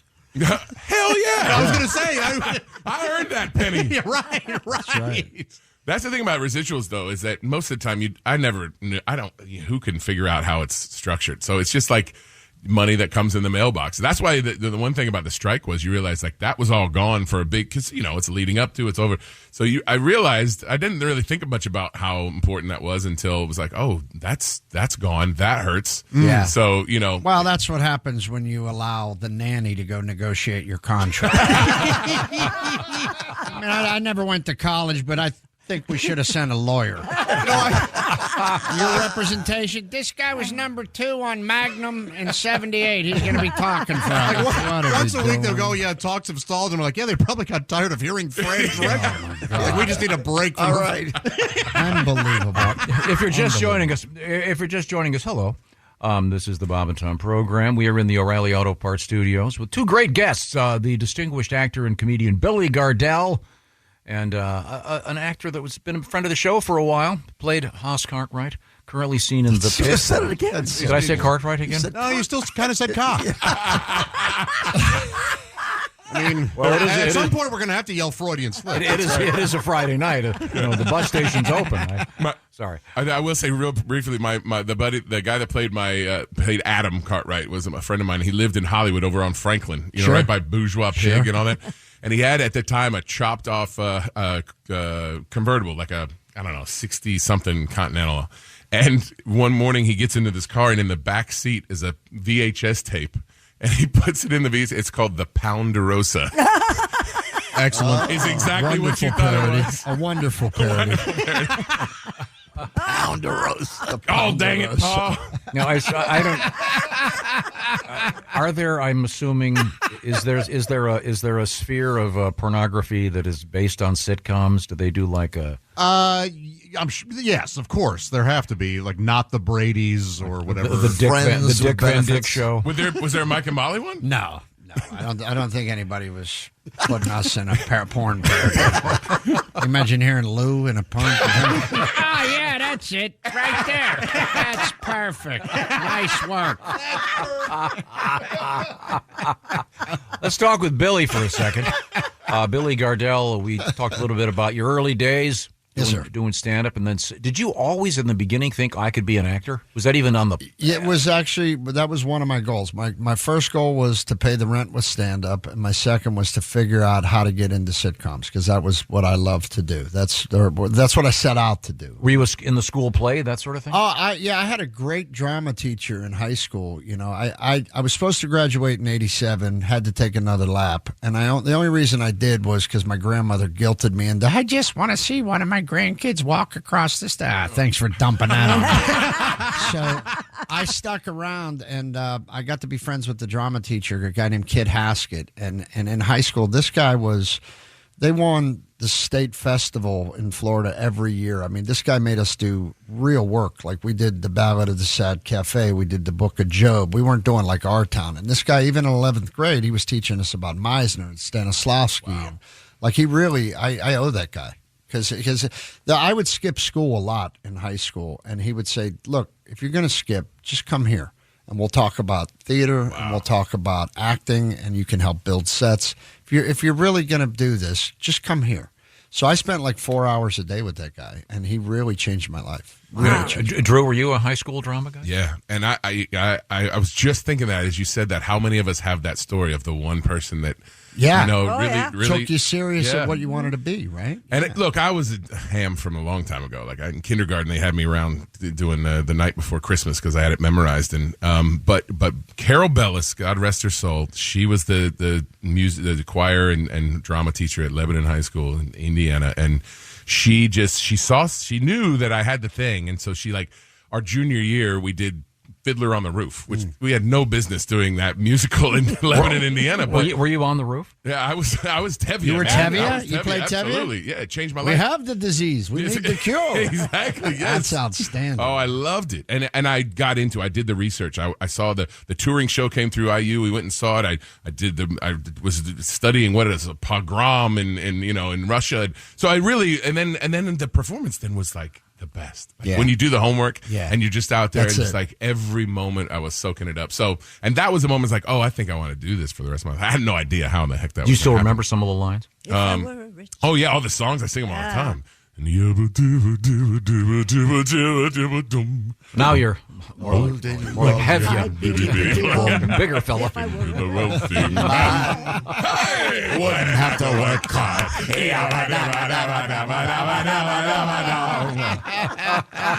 There's a good chance you saw Bob's brother Peter. He played Tevye. Is that right? Yeah, he killed it. He Fiddler. was great. Yeah, he was great. Well, that's amazing. Now, Billy, have you ever had to sing? I had to sing on Mike and Molly one time. There was an open mic night, and Anthony Williams he was the host of the open mic night. Yes. And I did Lean on Me by Bill Withers. Good. And what was really cool was there was a Rolling Stone article about him about 3 weeks after we did that show.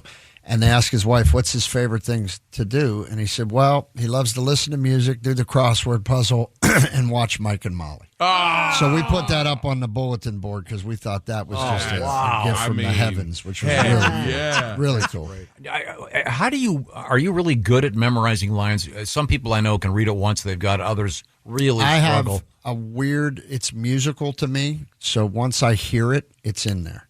I don't know where my keys are or where my glasses are, but for some reason in that thing, it's musical to me. Like once I hear the beat of how it sounds, it sticks. Wow. Yeah, that's great. And the truism is good writing is easy to memorize. Bad writing is impossible. That is an incredibly true statement. When it's just clunky, you're just like, oh, God, because you're already in your head anyway. But then when you read a sour one, you're like, this is, how does this get great? You go first, Billy. Did your wife ever help you run lines? Early on in the early days, and then did she direct? No, she's so sweet because she would just read the stage directions too, and I'm like, Mike crosses over. Yeah, you don't got to read that part. and we would just, but she was so patient, man. Yeah, she used to do that with me. Now, do you ever run lines with the missus? Are you kidding? She's like Adam Sandler when he won. I think it was the Independent Spirit Award for the movie he did with Kevin Garnett, whatever that was called. Uncut Gems? Thank you. Uncut Gems, brilliant. He was brilliant. He thanked his wife for running lines with him, and it made me cry because it was like that.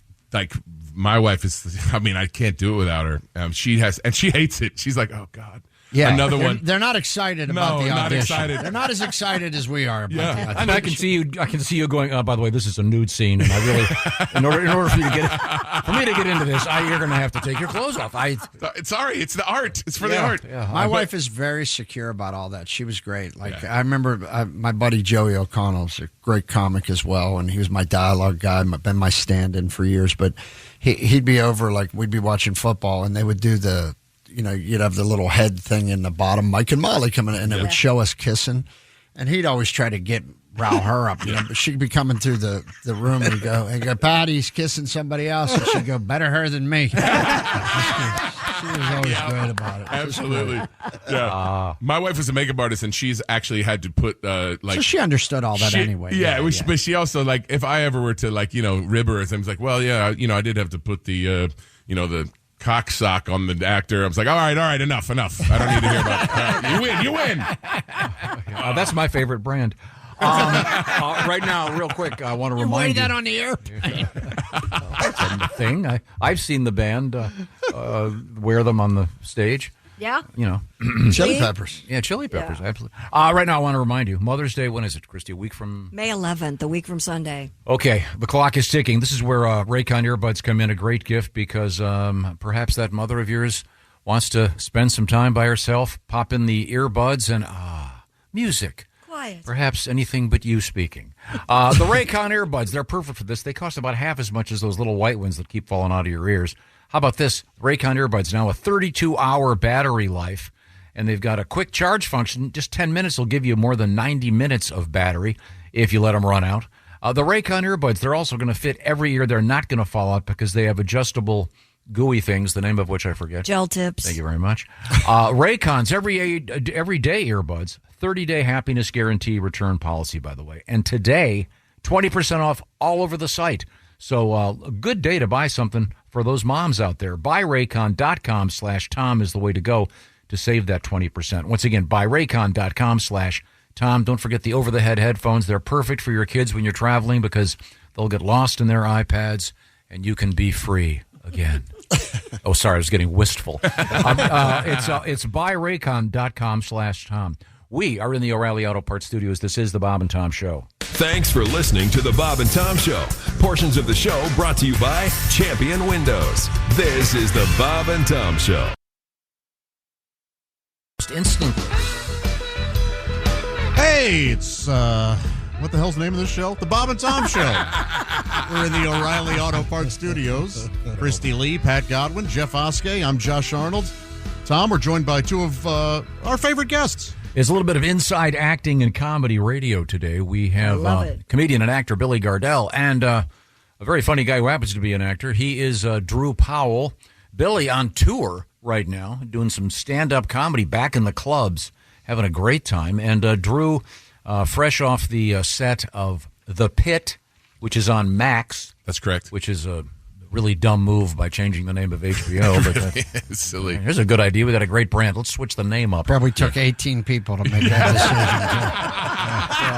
What do you think? What do you think? What do you think? What do you think? What do you think? But it's still a great show. And currently working on the reboot of Malcolm in the Middle. Yep. And Billy is a distinguished actor of a bunch of different shows. We've been talking about his career as doing, among other things, commercials. Tom, Billy played a role, and Tom Hanks also played the same character, and I submit Billy's version is better. Yeah, let's go. That's really kind. I actually got a little bit of that online that people said what they was liked it better. Which one was this? I played Colonel Tom Parker in a short-lived series called Sun Records. It was a really cool series. It was great. It was directed by Roland Joffe, and it was about the $1 Million Quartet, Perkins and Cash and Elvis and Jerry Lee.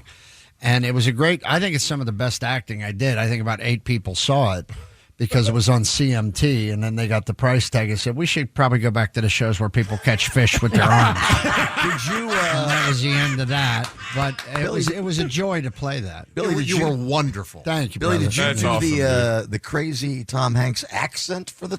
No, I didn't play him like that at all.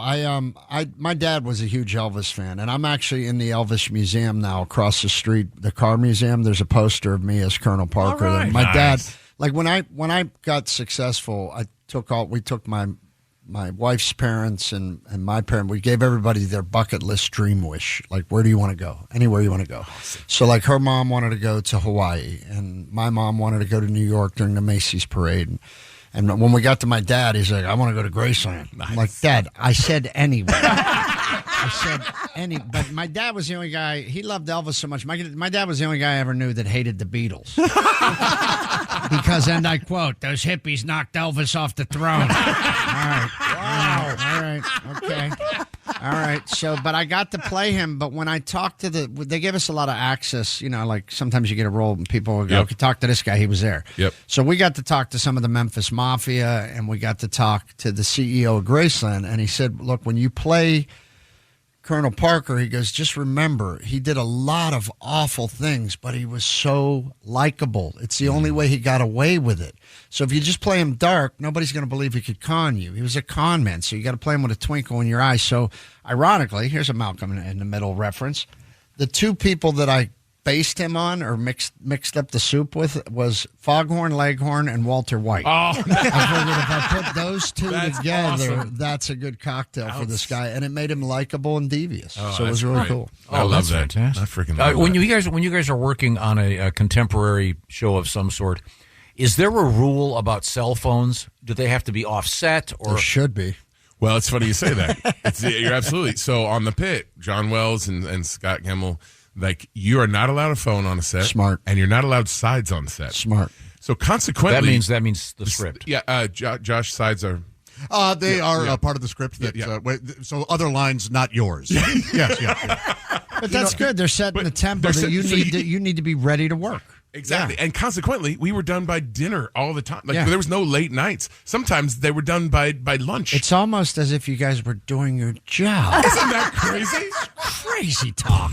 Now, did you ever blow any scenes in the Pit? In the Pit, I was pretty locked in because I didn't. I had my moments. Because that's the whole thing. You play sort of angry. Yeah, I play a guy that comes in with, well, here's the thing. Here's the thing about Doug Driscoll. He's misunderstood. He's like the Colonel. Yeah, exactly. He comes in with the chest pain, and he's, he thinks he's going to die of a heart attack, and then he's there for, 9 hours, and it's like, this is crazy. What's going on? So, maybe It's he called makes some triage, bad- my friend. Maybe it's some bad choices. Yes, along he the way. does make some bad Yes, choices. he does. He makes some bad choices. But my goal, and I love, it's so fun to be here with a fellow thespian, somebody I've really admired. Thank you because very much. It's like we're in the club. Me too, Pat. Me too. I didn't say lesbian.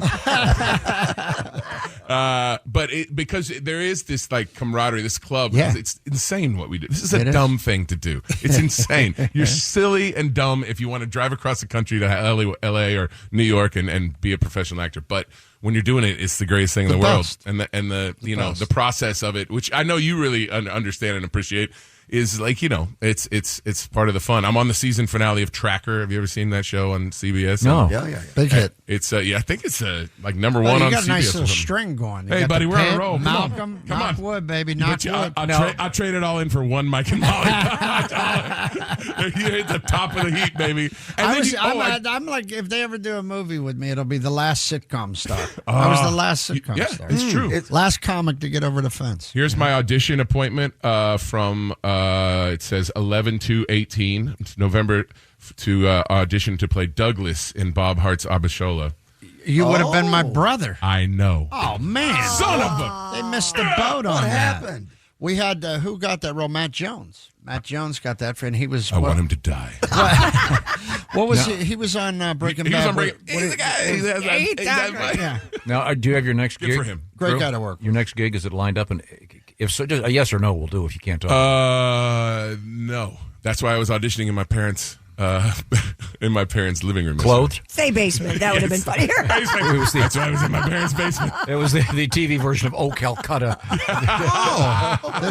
It is amazing, too, how quickly you go right to the back of the line. Oh, yeah. I mean, it's unbelievable. Like, I used to pull into Warner Brothers and guard, and they knew me. And Your face was on the side. Dude, I literally had a poster on the wall, and now it's like, ID, please. I was here for 12 years. ID, please. Who are you here to see? Who are you here to see? Yeah, one time I got to Warner Brothers, I forgot my ID, and the Gotham was on, and so I had not as big as yours, but my face was on there, which is maybe the biggest highlight of my career. But I'm like, it's right my there. face is on the It's board. right You there. can have a look. And to his credit, he actually let me in. Yeah. I was like, That's sweet. There are a lot of great stories about bands that can't get into their own gig. The Beach Boys famously couldn't get into the Ohio State Fair once. Or something. Wow. No, but seriously, it's Carl Wilson. He's a genius right there. We're speaking with Drew Powell and Billy Gardell. What a great time we're having. I know Billy has to get going, but not. Yeah, I think you can stay for a few more minutes. Yeah. Well, good. We'll certainly look forward to hanging out and talking to you. Once again, we are in the O'Reilly Auto Parts studios, and this is the Bob and Tom Show. Thanks for listening to the Bob and Tom Show this morning. Catch any part of the show you missed later today on our YouTube channel. And it's Win. Welcome back to the Bob and Tom Show, live from the O'Reilly Auto Parts studios. Christy Lee is there with her ascot. Hello. And the Silac Insurance I Company. got 4 new ones yesterday, so just. I'm glad you said ascot. Yes. That could have gone wrong. You got 4. Excuse me? Never mind. All right. There's Pat Godwin. I feel like since I'm sitting in chicks' chairs, it's like, oh, come on. Yeah, that's the voice of Drew Powell. Exactly. Jeff Oskey across the way. I'm Josh Arnold, the IHateStevensinger.com sidekick chair. And Tom, why don't you introduce our other guest? We're talking with actor Drew Powell, currently seen in a great show called The Pit on the channel called Max. No, I introduced Drew Powell. The other guy is what I... Yeah, but I've got a plan. Oh, okay. See, I'm going to tie this into something, which is fascinating. This will be awful. What a spin this is. I'm an art form. I'm an art form. Thank you very much. We are joined by comedian and actor Billy Gardell. Billy just told a great story. I hope you heard it about his dad was a huge Elvis fan. Yeah. And you gave him a bucket list for your folks and your wife's folks and took them wherever they wanted to go. Your dad wanted to go to Graceland. Graceland. And Everybody else wanted Hawaii and Manhattan. I have been to Graceland. And do you remember the room where they have Elvis sponsored a bunch of local baseball teams? Oh, yeah. Yeah. Which is really cool. Yeah. But I was really hoping that their uniforms, they'd have the big collars. Knocking the shades. Coming up to the plate, number 7. Have a little cape. Yeah. Take their cape off. Got their and go to numbers bat. are all bedazzled on the back of their That's a jerseys. good idea. You might be onto something. Yeah. Now, Billy, I phrase is working on your new hour. Yes, sir. Which means you're doing stand-up and you're going out there. You said something really interesting to me. You said that you're not a guy that sits down with a paper and writes down your No, stories. I wish I was prolific like that. I'm not. It's kind of like I said. Even with acting, memorizing lines, we were talking about it's musical to me. So like I usually come up with an idea, and then I'll just keep taping my shows until it falls into place, and then it becomes permanent.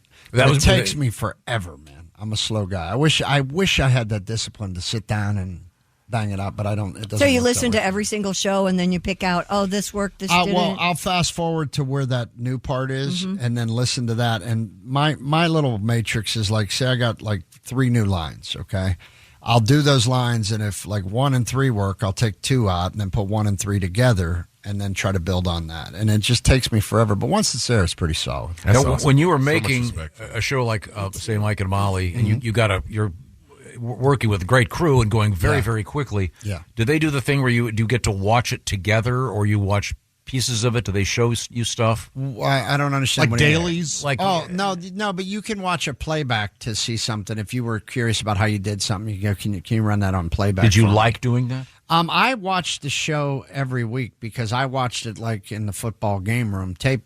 I want to see, did that okay? This could be better. You know, I never understood actors that were like, I don't watch myself. Yeah. Why are you doing this? Yeah, absolutely. Why did you get into this? Couldn't agree more. I think, first of all, it's a joy to do it. Secondly, I think if you watch it, it's like game tape. You're like, okay, I could have been better there. Was there any kind of a ritual? Did you like to watch it alone? Did you have a piece of paper to write We down? watched every Monday night, and I turned on every TV in the house, hoping to help the ratings. Called my neighbors, put the TV on. I would tell people on stage when it came out, just turn it on. I don't care if you watch or not. I just need the numbers. I need the numbers. I love it. How about you, Drew? Did you have a ritual about watching Gotham or any of your shows? Yeah, I watched it for the same reason. I feel so pretentious to me. These people go, I don't watch it. It's silly, right? I'm like, come on, man. That makes no sense. But if you're talking about screenings, we'd had screenings on The Pit in Warner Brothers in a theater, and the times that I've had all cast screenings of the stuff that we do are so special. It is. Because you're watching it with the crew and Yeah. the cast, and it's the first, it's before it's airing, so everybody gets to see it. How all their hard work. You cannot overstate how important the crew is and what they mean. 100. And they absolutely never get enough credit. But to be able to share that was some of my favorite stuff. Like we would do that. And Did you ever the get an excitement. applause break?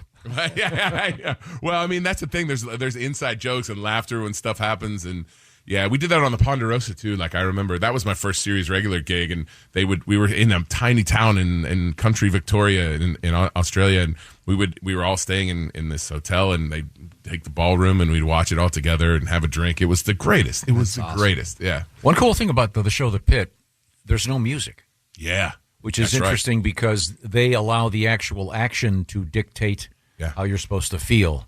Oh, is that right? Zero score? And There's some like sometimes there's a little something underneath. And the realism of the actual surgery, the stuff that takes place is phenomenal. Yeah, work really I hard. read that the scenes with medical stuff there's a doctor right there. Many doctors And and they, nurses. They say this Yeah. wouldn't happen, do that again. He wouldn't do that. That's She'd right. do that. Absolutely. Dr. Joe Sachs is one of the writers, and he was on ER. And it's.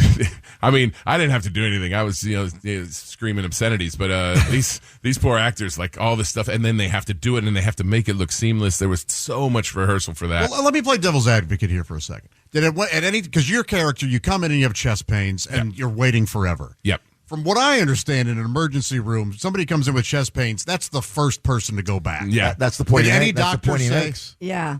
Well, when you watch the show, you'll see that all comes out? Yeah. Okay. And wait till you see Watch the freaking show, Josh. What do you see? Season 2, titled "Drew Gets a Colonoscopy Against His Will." I would watch, but I don't own a television. He's strictly a book man. Intellectual. How do they shoot those realistic surgery scenes? Well, I don't know. I was never in there, but they practice all of it in Like they of a choreograph mannequin it. or yeah, on a It's mannequin. on a mannequin thing? Yeah. Good at it.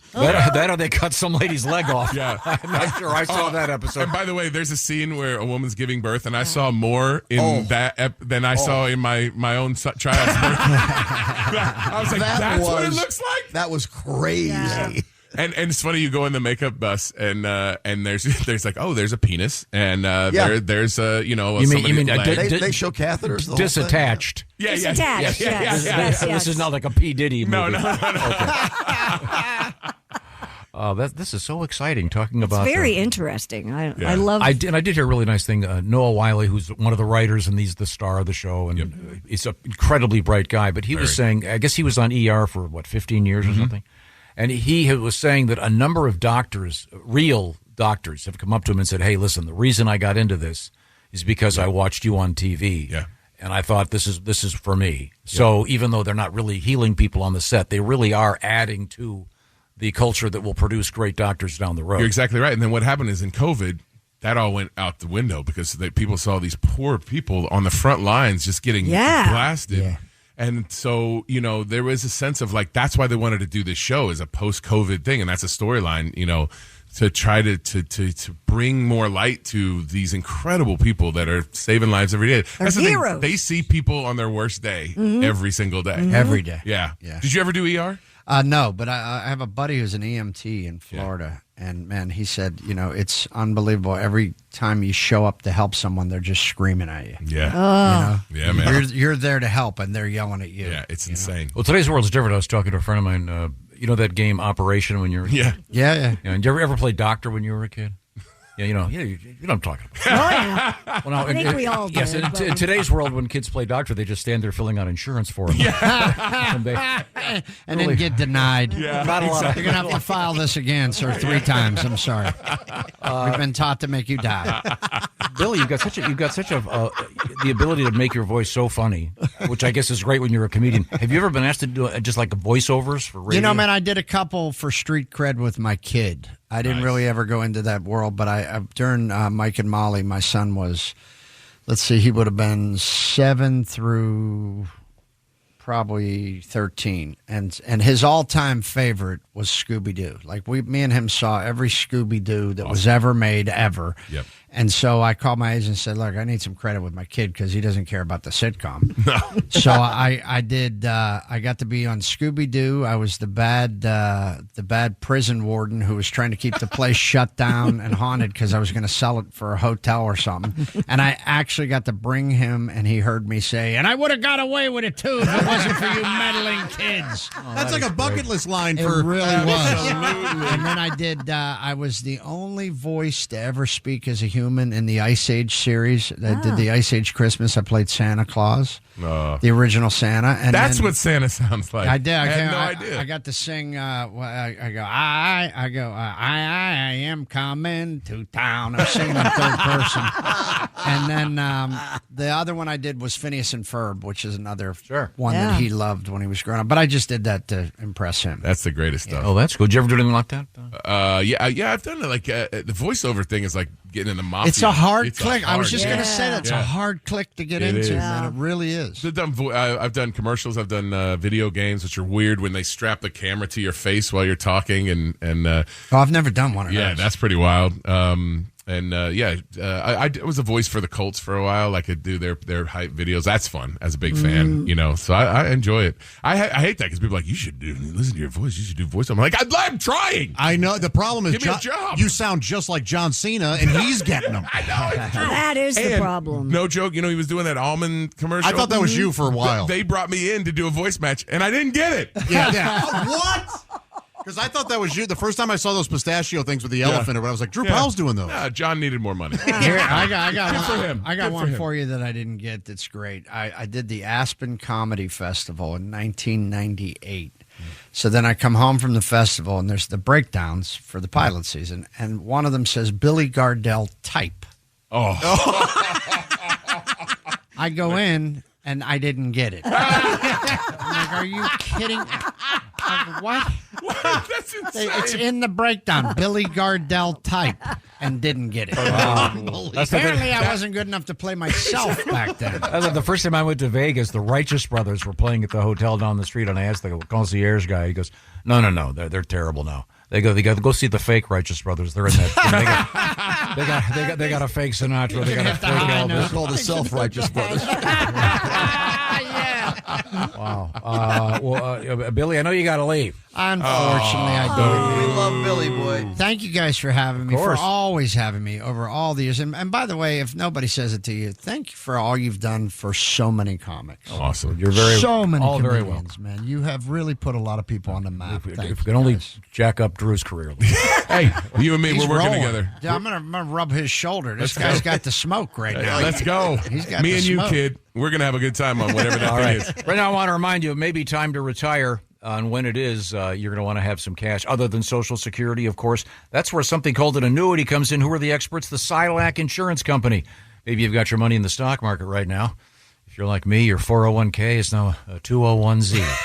Well, the beauty of the Silac Insurance Company is when you got an annuity, it's a counter to, what do they call it, volatility. Meaning it doesn't matter if it goes up or down. You're getting that check anyway, and you can't even outlive your money. So see how this works. There's some restrictions, but maybe you can apply, and maybe you're a qualified candidate. The only way to get the details is from SilacINS.com. Actually, you can also make a phone call. You go pound 250 and say the words lifetime income. That's pound 250, say lifetime income, and find out what's going on in the world of annuities from our friends at the Silac Insurance Company. Once again, it's SILACINS.com. The Silac Insurance Company. Plan on it. Live on it. We're coming right back. We'll force Drew to stick around at least. We're in the O'Reilly Auto Parts Studios, and this is the Bob and Tom Show.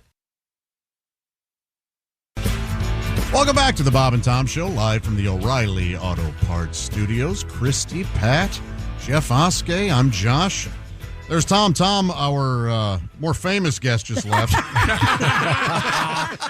Guilty. But we're stuck here with Drew still. Yeah, it's kind of like watching the Andy Griffith Show without Barney. Yeah. Oh, one of these episodes. Yeah. Yeah, at least the episodes are in color now. We were hanging out with Billy Gardell. Billy's on a little mini tour doing some stand-up comedy. God, those were great stories about his dad and his mom. Oh, such good stuff. We're now hanging out with Drew Powell, old friend of the show. Oh, no, he's killing it on this show, man. And currently in one of the most watched shows out there, The Pit, which I just started watching 2 weeks ago, and I'm only about 5 episodes in. Oh, you got about 10 more And every to go. time you show up, I go, look, it's true. I think he's playing a jerk. Oh, Except I use a man. different word. Yeah, but Just get yourself to episode 9. And then when does the new version of Malcolm in the Middle hit the airwaves? I don't know. It's going to be on Disney Plus at some point. It's currently filming, but yeah, that was such a trip. So I'm excited for people to see that. Now, it's your home. How many of these do you have to have? All these? I don't even know what networks I have anymore. Yeah. I turn on my TV and it's like 18 icons. I know.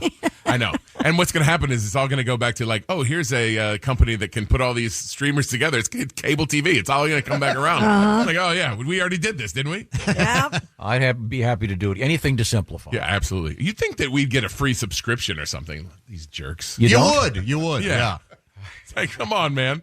But yeah, it's funny because I said I was on. I'm on the season finale of Tracker, which is like my brother-in-law and my nephews. Like that's their favorite show. So and like he was saying about his kid, it's always fun when you get on the show that your loved ones watch and are excited about. And that was fun because I get to be a good guy in that one. Spoiler alert. Oh, nice. Which was after being the bad guy that America hates. It's nice to have some some positive energy coming at you. But that was fun. We shot that and we say that was in Vancouver. And then I came back 3 weeks later and did Malcolm up there. So I'm a Canadian citizen now. Yeah. I have a question. When you're shooting up there, do they switch plates on the backs of cars so they don't look like they're Canadian? Do they go they to that had to much do a trouble? whole thing. In fact, they had to make something look like a U.S. Coast Guard office on Malcolm, which they, so it was like, which is pretty funny. So yeah, they do a lot of hustling, but it's not too far from the border. In fact, we were shooting on Tracker and like, see that road? Yeah, that's Washington. So it's on, the Washington State is just the other side of that. So yeah. Now, let's take your career. The nicest guy you've played and the worst. Oh, I mean, Haas Cartwright's pretty, Nice. He was Wholesome. wholesome. Yeah. And he is loved by fans. Love. Yeah.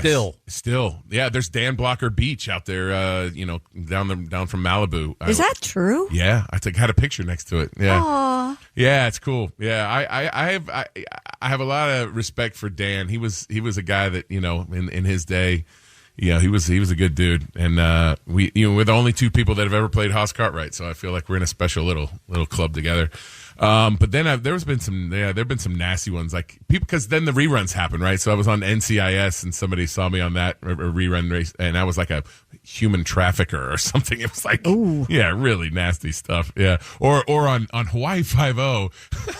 I mean, this is when like a show has jumped the shark. I was a roller derby coach who was drugging the girls and dressing them up in lingerie and taking pictures of them and selling them on the internet. So, yeah, that was great. Hey, a guy's got to earn Mom. I'm sure your parents loved They that. they love it. My poor mother is like, oh, geez. Can you Is this a imagine nice being at guy? the table when they were writing that? No. That is really funny. That's specific. It really is. It almost sounds fake. Yeah, absolutely. But Straw Dogs was ugly, wasn't it? Oh, yeah. That one. I mean, that's just a move. That's just an ugly move. Oh, yeah. That was that one, too. Now, have you ever lied to get a gig? Like they'll say, for example, hey, can you ride a horse? And you go, of course. Absolutely. I've read about guys that have nearly been killed when they claim they could ride a horse, and then they get a Western and they have no idea what they're doing. And riding horses, rather tricky. Absolutely. And in fact, that's exactly what happened on Ponderosa. You ride a horse? Yeah, I'm from Indiana. We all ride horses. That's what we do. And the truth is, I grew up down the road from a couple of my buddies had barns and horses, but it never occurred to us to ride them. We were too busy playing A-Team in the hayloft. This is a shout out to my dear old friend, rest his soul, Bill Hayes, who, if you watched Days of Our Lives, he was on Days of Our Lives for 50 years. Oh. At True, like he was on your show of shows with Sid Caesar. wow. Yeah, like this guy was a consummate actor, and he did it all. He could sing, he could tap dance, he was an amazing guy, and we go to the same church, and so I told him like, Bill, I told him I could ride a horse. I can't ride a horse. He's like, all right, come with me. So we go to Burbank, and they have stables there, and we did a ride together, and he showed me how to do everything because he knew how to do it. So I always think about Bill. He was mentors in this business, especially in every business. I mean, you mentor a lot of people. It's a very important thing in because there's no roadmap. Like Billy's road to his job is totally different than mine. you know, it's a weird thing. So. I miss Billy. Billy Hayes or too. Billy Gardell? Me too. I miss both of them. Remember when Billy was here? How much funnier it was? That was cool, man. Yeah, I'm a guitar guy. I got to work on that voice. Billy, are you back? I can't get over the fact that you're such a bad person in the pit. I will say, Pat, you've looked at me weird all day. You're like, I don't know. You are so convincing. You know, in a way, it's got to be quite a bit of fun to sort of channel that inner darkness. Well, don't you do the when you do those conclave, whatever they're called, weekend? What are those things called? Comic-Cons? Comic-Con, yes, sorry, not the conclave. The conclave is probably happening right now. May 7th. By the way, they called me. They want me to vote. All right. Yeah. I'm getting really sick of watching those commercials. When you go to the Comic-Con things, do they exclusively know you from Gotham? Is that what? Yeah, it's funny about those things because they're very genre specific. So, like, you know, I had friends that were on Mad Men, one of the great shows, and they couldn't go to those things because people don't care. It's this very genre shows, but it's not all necessarily comic book shows. They're, you know, Breaking Bad, that one worked. People loved that. So, you know, it's a weird one, but yeah, that one tends to be relevant on those things. You need to be in some kind of genre show. You do one episode of Star Trek, and there you go. You're in the Star Wars universe, then you know you're good to go. So Gotham had its run for a while, and then it's and it'll probably come back. Then they get nostalgic. It's like, oh, the cast of Gotham, 10 years later. But that was a wild thing, the whole Comic-Con. I didn't know that world existed, and it's a big deal. What kind of questions did people ask you? You know, it was a lot of times they'd be specific. You remember in episode 17 when you said that thing? I'm like, no, I have no idea what you're talking about. But my favorite thing about the Comic-Cons, honestly, were the kids that would come on, and often they were on the spectrum, and they didn't feel comfortable talking to anybody, let alone adults. But because you were the guy on the show, you were Solomon Grundy or whatever, they'd come up and they'd just talk, and you'd see their parents, standing behind them, feeling so proud. Like, that was worth all of the weirdos that you'd come through with the sweaty handshakes. Like, I really loved the way that you worked without your shirt on. But those kids made it all worth it for sure. Well, that's great. If you're just joining us, hey, hi. This is the Bob and Tom Show. We are in the O'Reilly Auto Parts studios. And we're talking with actor Drew Powell, hot off the presses, if you will, on the set in Vancouver on the Malcolm in the Middle reboot. How many episodes did you say they did? There's 4 of them. I'm in the last one. Yeah. How long are they going to be? That's a good question. I don't know. Are these half hour? I'm guessing half hour. Yeah, I'm guessing half hour. And they'll be Disney Plus? It'll be Disney Plus, yeah, cool. At some point. And then I just found out they just released the release date for the movie I did called Crime 101, which is going to be, I think, Valentine's Day next year. But it's with Mark Ruffalo, Chris Hemsworth, Halle Berry, Nick Nolte, Barry Keoghan. Yeah. Whoa. So what's your rule if you're at some? Do you have their phone numbers? I do, actually. I have Mark Ruffalo. I'll send him a pic of us. Okay. If you're at some random restaurant and you see some actor you really admire, do you just be cool or? I'm less cool. And I did that on the Pee Wee Herman show when I did that on Broadway. The amount of people, we did it in LA and then we did it on Broadway. The amount of people that would come to that show. Like Prince came to that show. Oh my gosh. Like I've got a picture with me and David Bowie and Iman. Iman was there, but she wasn't in the picture. Like, it's my favorite picture all the time. I'll post it on my social media, but it's like me and David Bowie and then Pee Wee's head over my shoulder looking like, what are you doing? I mean, you name it, they came through there. And I learned in that one, I was like, at first I was trying to be cool. I'm like, no, I'm not going to be cool. Like, I want to meet these people. Elvis Costello and his wife Diana Krall were there. They were so cool, So it was just, it's so many. I love that part of it because I admire people. You look at folks that, remember Billy when he was here? I admire that guy. Yeah. He's a great guy. Those were the days. I've been rewatching it on YouTube. Yeah, exactly. Bryan Cranston, came up to me and gave me a big hug, and he gave me a great compliment about my work on The Pit, and that meant so much to me because I looked up to him. In my first job, I'll never forget, I have a scene in Malcolm in the Middle where I'm naked. It was when the local girls come to the thing and they tear the place up. And so they were fitting me with the naked briefs. And so it's like, do you do the naked brief or do you do the sock or whatever? And I'll never forget it because I'm wearing naked briefs and they're trying to figure out how they're going to, they have a chip bag. Do we hold that? Like, how could we? Because that was the gag on that show. And I'm talking to Brian. He's like, listen, here's the key. If a pretty girl walks by, keep those eyes down. Otherwise, whoa!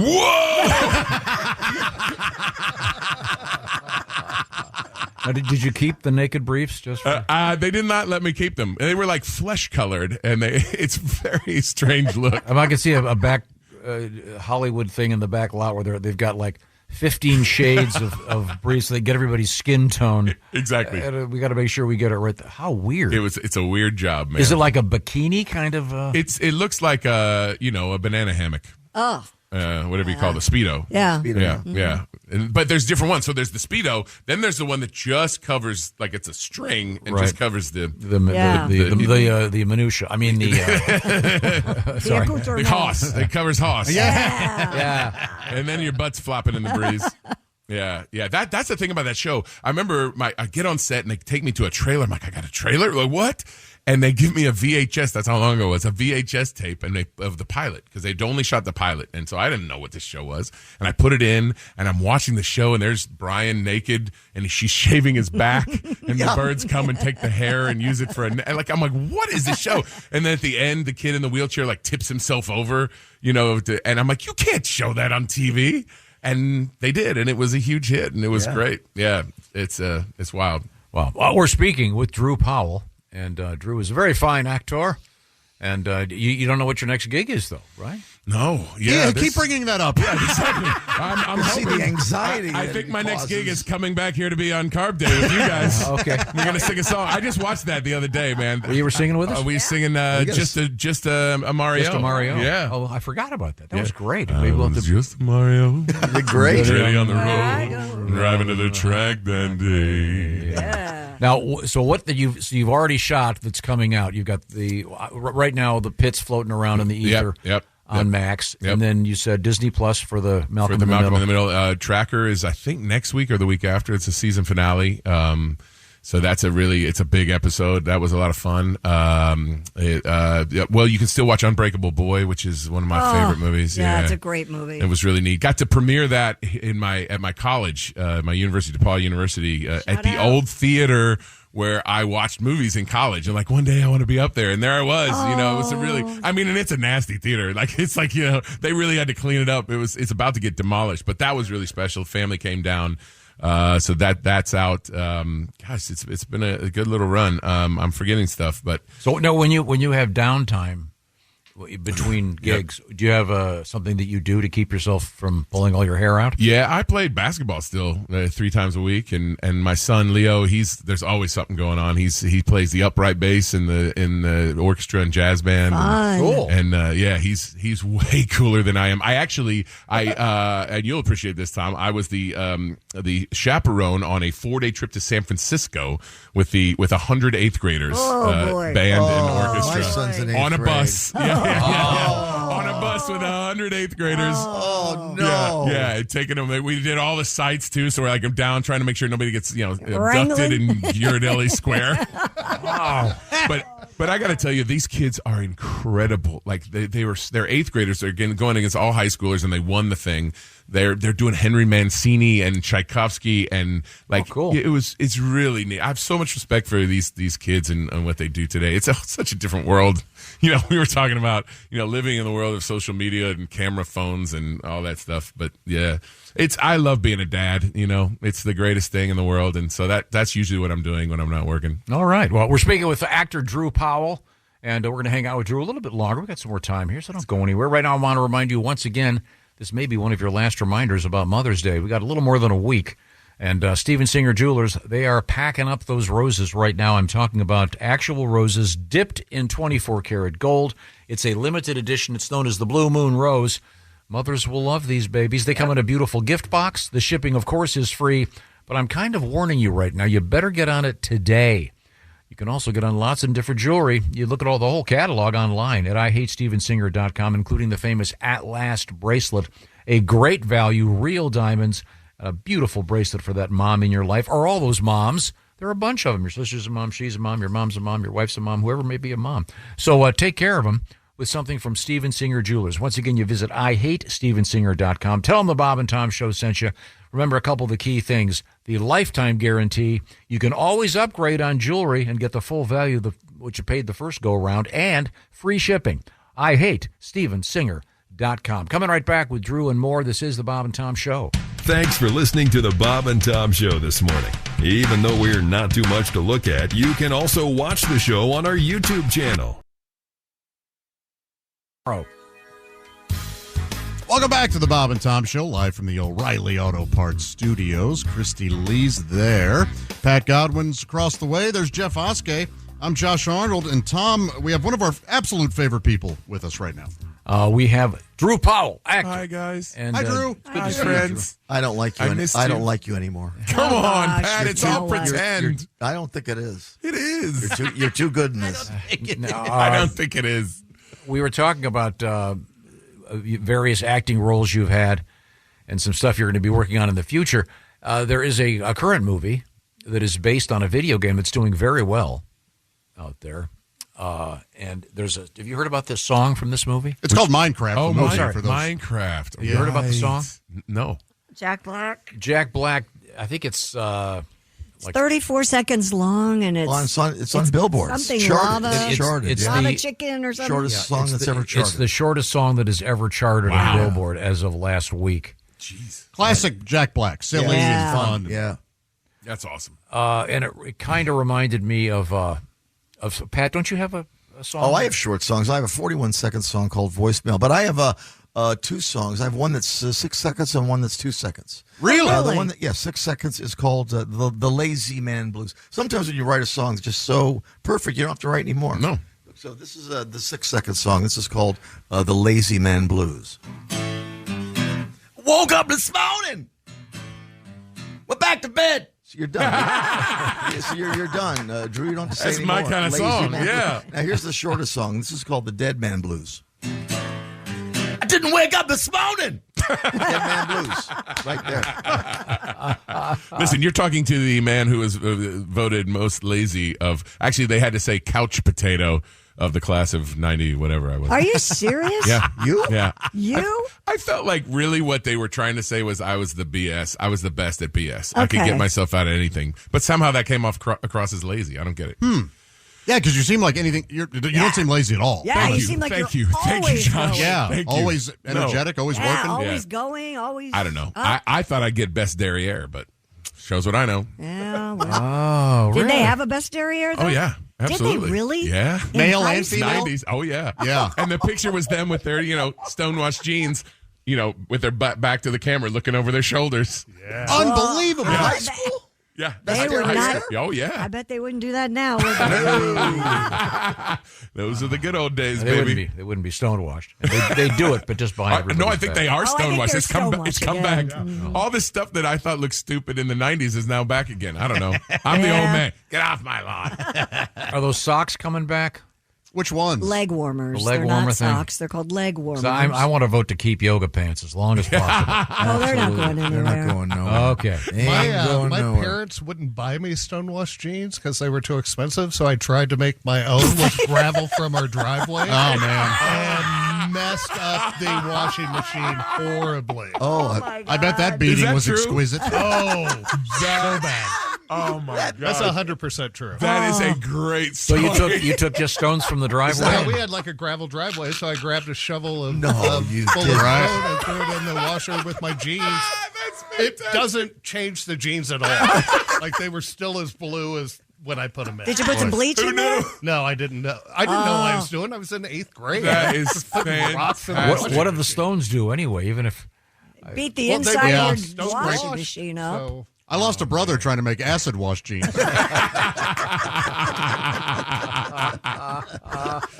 Oh, jeez. well, do you want to hear a little bit of this Jack Black thing? Yeah. Why not? This is the apparently the shortest song ever to make the Hot 100, and it's all Jack Black. Kind of a long intro. So Yeah, what's that? Stan's Lava Chicken or something? What's it yeah, called? it's kind of a commercial Jingle.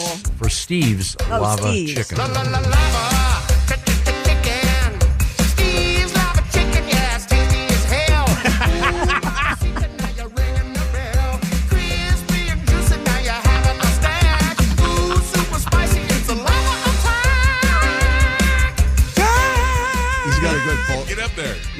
falsetto. He does. I mean, it's so great. I'm surprised they didn't go, hey, that's so good, we're going to make it 5 minutes long and have them dancing around. But it's short and sweet and great. When does the next Steve's Lava Chicken open up? kidding. That's Is that a real place? It should be. See, I know nothing about Minecraft. Leo isn't in there. I don't either, but I've been told, I've received several letters. I asked could I enjoy this movie if I've never played Minecraft. Yeah. And I got a couple very long letters about why you can go see it if you've never played Minecraft. Oh, yeah, it's cute. Okay. I've seen it, yeah. I remember they were shooting this in New Zealand, and I was thinking, like, that's a fun set, because Jason Momoa, who's a really fun dude, and then Jack Black. And I actually saw Jason Momoa posted on his Instagram, I think, the rap party, because he has a band. He plays bass guitar. Really? And so, yeah, he and Jack Black were up there singing. And, fun. Yeah, you can imagine. But let's talk about more actors that are more successful than me. I think Ryan Reynolds is doing great. Real well. Deadpool Wolverine, big hit. Yeah, big hit. Well, let's do it backwards. Well, how about this? So Ryan Reynolds, he has what? The gin? Yeah, Yeah, aviation. And the cell phone. And Yeah. a wife who's got a lot of controversy. So there's that. Okay. But in your case, what product do you think would be the... What you got? I'm in. I mean, what the most famous one of all time probably is the grill. Oh, George Foreman. The George Foreman grill. And George was like the third guy they asked, right? Mm-hmm, Is that right? So, Yeah. And then it Wasn't made... Hulk Hogan they asked? Yeah. but Hulk Hogan, not known for his brains. But yeah, There's that. hey, who knows? Is there any particular product you'd be the perfect spokesperson for? That's a good question. Being a big old meanie.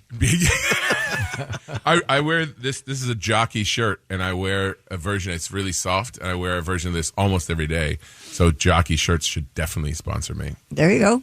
That's not very exciting. Is your type their audience? I'm guessing. Their I customer? would think so, too. Yeah, I think they're actually the guy. Their celebrity sponsor is Luke Bryan. So I could do that. Yeah. I'm gonna sing a song about beer in America, trucks and stuff. And I like beer. I like beer in America and trucks. There we go. I want to buy that t-shirt. Isn't the old Wear this adage? jockey shirt. You have to finish the joke. You have to have trains and your mother dying. Yeah. Oh, yeah. And Oh, that's that. David Allen Coe. Yeah, but Steve Goodman. Steve Goodman wrote it. That's Well, right. sure. Yeah. That's With John Prine. They added all that other stuff to make the song even better. Yeah. Oh, that's a great song. Let's talk more about David Allen Coe. Yeah, he has a deep catalog. What would he be sponsoring now? Maybe white sheets? Well.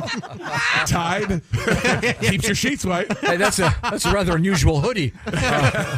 Man. Pointy, is it? I will say that reminds me of the Curb Your Enthusiasm, where Larry David has to wash. He gets coffee on the Klan members thing, and he has to wash it and take it to the Jewish washer, the cleaner. So I did that show. It was in the last season of Curb Your, and that's one that people really love. Yeah. They love to talk about that, and it was. You were great. Thank you. It was so much fun. That was maybe the most taxing job of my career. And they don't give you a full script. Right? No, there's no script. All it is here's what's going to happen in the scene. Good luck. Can I ask, what was it cool working with Tracy Ullman like that? She is the greatest. Yeah. And honestly, Larry's great, but I was way more excited to work with her. She was so great, so nice. She's a grandma. And the first That's thing hard to even believe. I know, right? Right? She shows up on set. She has no voice. And I'm like, oh, are you sick? He's like, no, I was out partying with my friend Cat Power all weekend, smoking cigarettes and drinking. Shh, don't tell him. I told him I'm sick. I'm like, she's the greatest. And the hardest part is not laughing. It's so hard. Because we did a scene where I'm asking Larry to read my daughter's script, which, by the way, the woman that played my daughter in that, which I thought was a little... I was a little young for that, but is now on SNL. She's really funny. Ash Padilla. Cool. She's really great. So it's fun to see her do well. But I did a thing where I'm like, he says, yeah, I'll do it. I go to give him a hug. He's like, no, God, man, no touching. And so I turn. They didn't keep this in. I turn and I grab Tracy and I just pick her up and spin her around. And she, says some hilariously funny stuff, and I don't know why they didn't keep that, but it was a trip, and that's when people love to talk about that show. That was kind of like The Pit, when that thing was like you do a job, and everybody's watched it, and they always want to talk about it. There's so little commonality in our culture anymore, but one of the shows that is getting a lot of buzz is The Pit. Yeah, we're so proud of you, man. Yeah. So proud of you. Hey, man, thanks a lot. You'll see Drew that. Powell in The Pit, and So great. I haven't seen the scene where all hell breaks loose with you. I've heard it's coming. I can't. Maybe this weekend. I'll get. I don't know. Check it You've out. got a busy weekend. When are you Yeah, gonna but fit I'll that in? try to. I'm leaving here and watching the last episode. Ooh. Yeah, baby. Is it good? It's okay. Are you still in it? I can't say. Okay. No okay. spoilers, man. No spoilers. Hey, look, there's always the evil twin. I know that this show may be too sophisticated to do the old evil twin thing, but It's so good. Hey, that Drew Powell guy was great. Yeah, we killed him off. I don't care. We just got to give him a twin brother. Take the beard away and part his hair in the middle. I love it. It'll be great. Well, thank you very much, Drew. Thanks for listening. You can check out the whole show and the best parts. What were the best parts of the show, Josh? Billy Gardell. Okay, when Billy was here. Yeah, you remember that? That was awesome. Oh, those were the days. It'll be on YouTube. We certainly appreciate it. These are the O'Reilly Auto Parts Studios, and this is the Bob and Tom Show. For a complete copy of the Bob and Tom Show contest rules, go to bobandtom.com/contest-rules, or just scroll down to the bottom of the page and see contest rules. This is the Bob and Tom Show. Former MLB All-Star Sean Casey, a.k.a. The Mayor, keeps hitting it out of the park. Take my 30 years of experience. Take the wisdom and knowledge I've learned from the failures when I got sent down my rookie year, all the injuries I had to overcome. Your mind is the most important tool you have in life. Be relentless. Keep charging. It matters how you talk to yourself, how you look at the world. That matters. We talk about that. I don't know. I'm fired up. Baseball's back, and it's going to be incredible. I love it. The Mayor's Office with Sean Casey from Believe. Follow and listen on your favorite platform.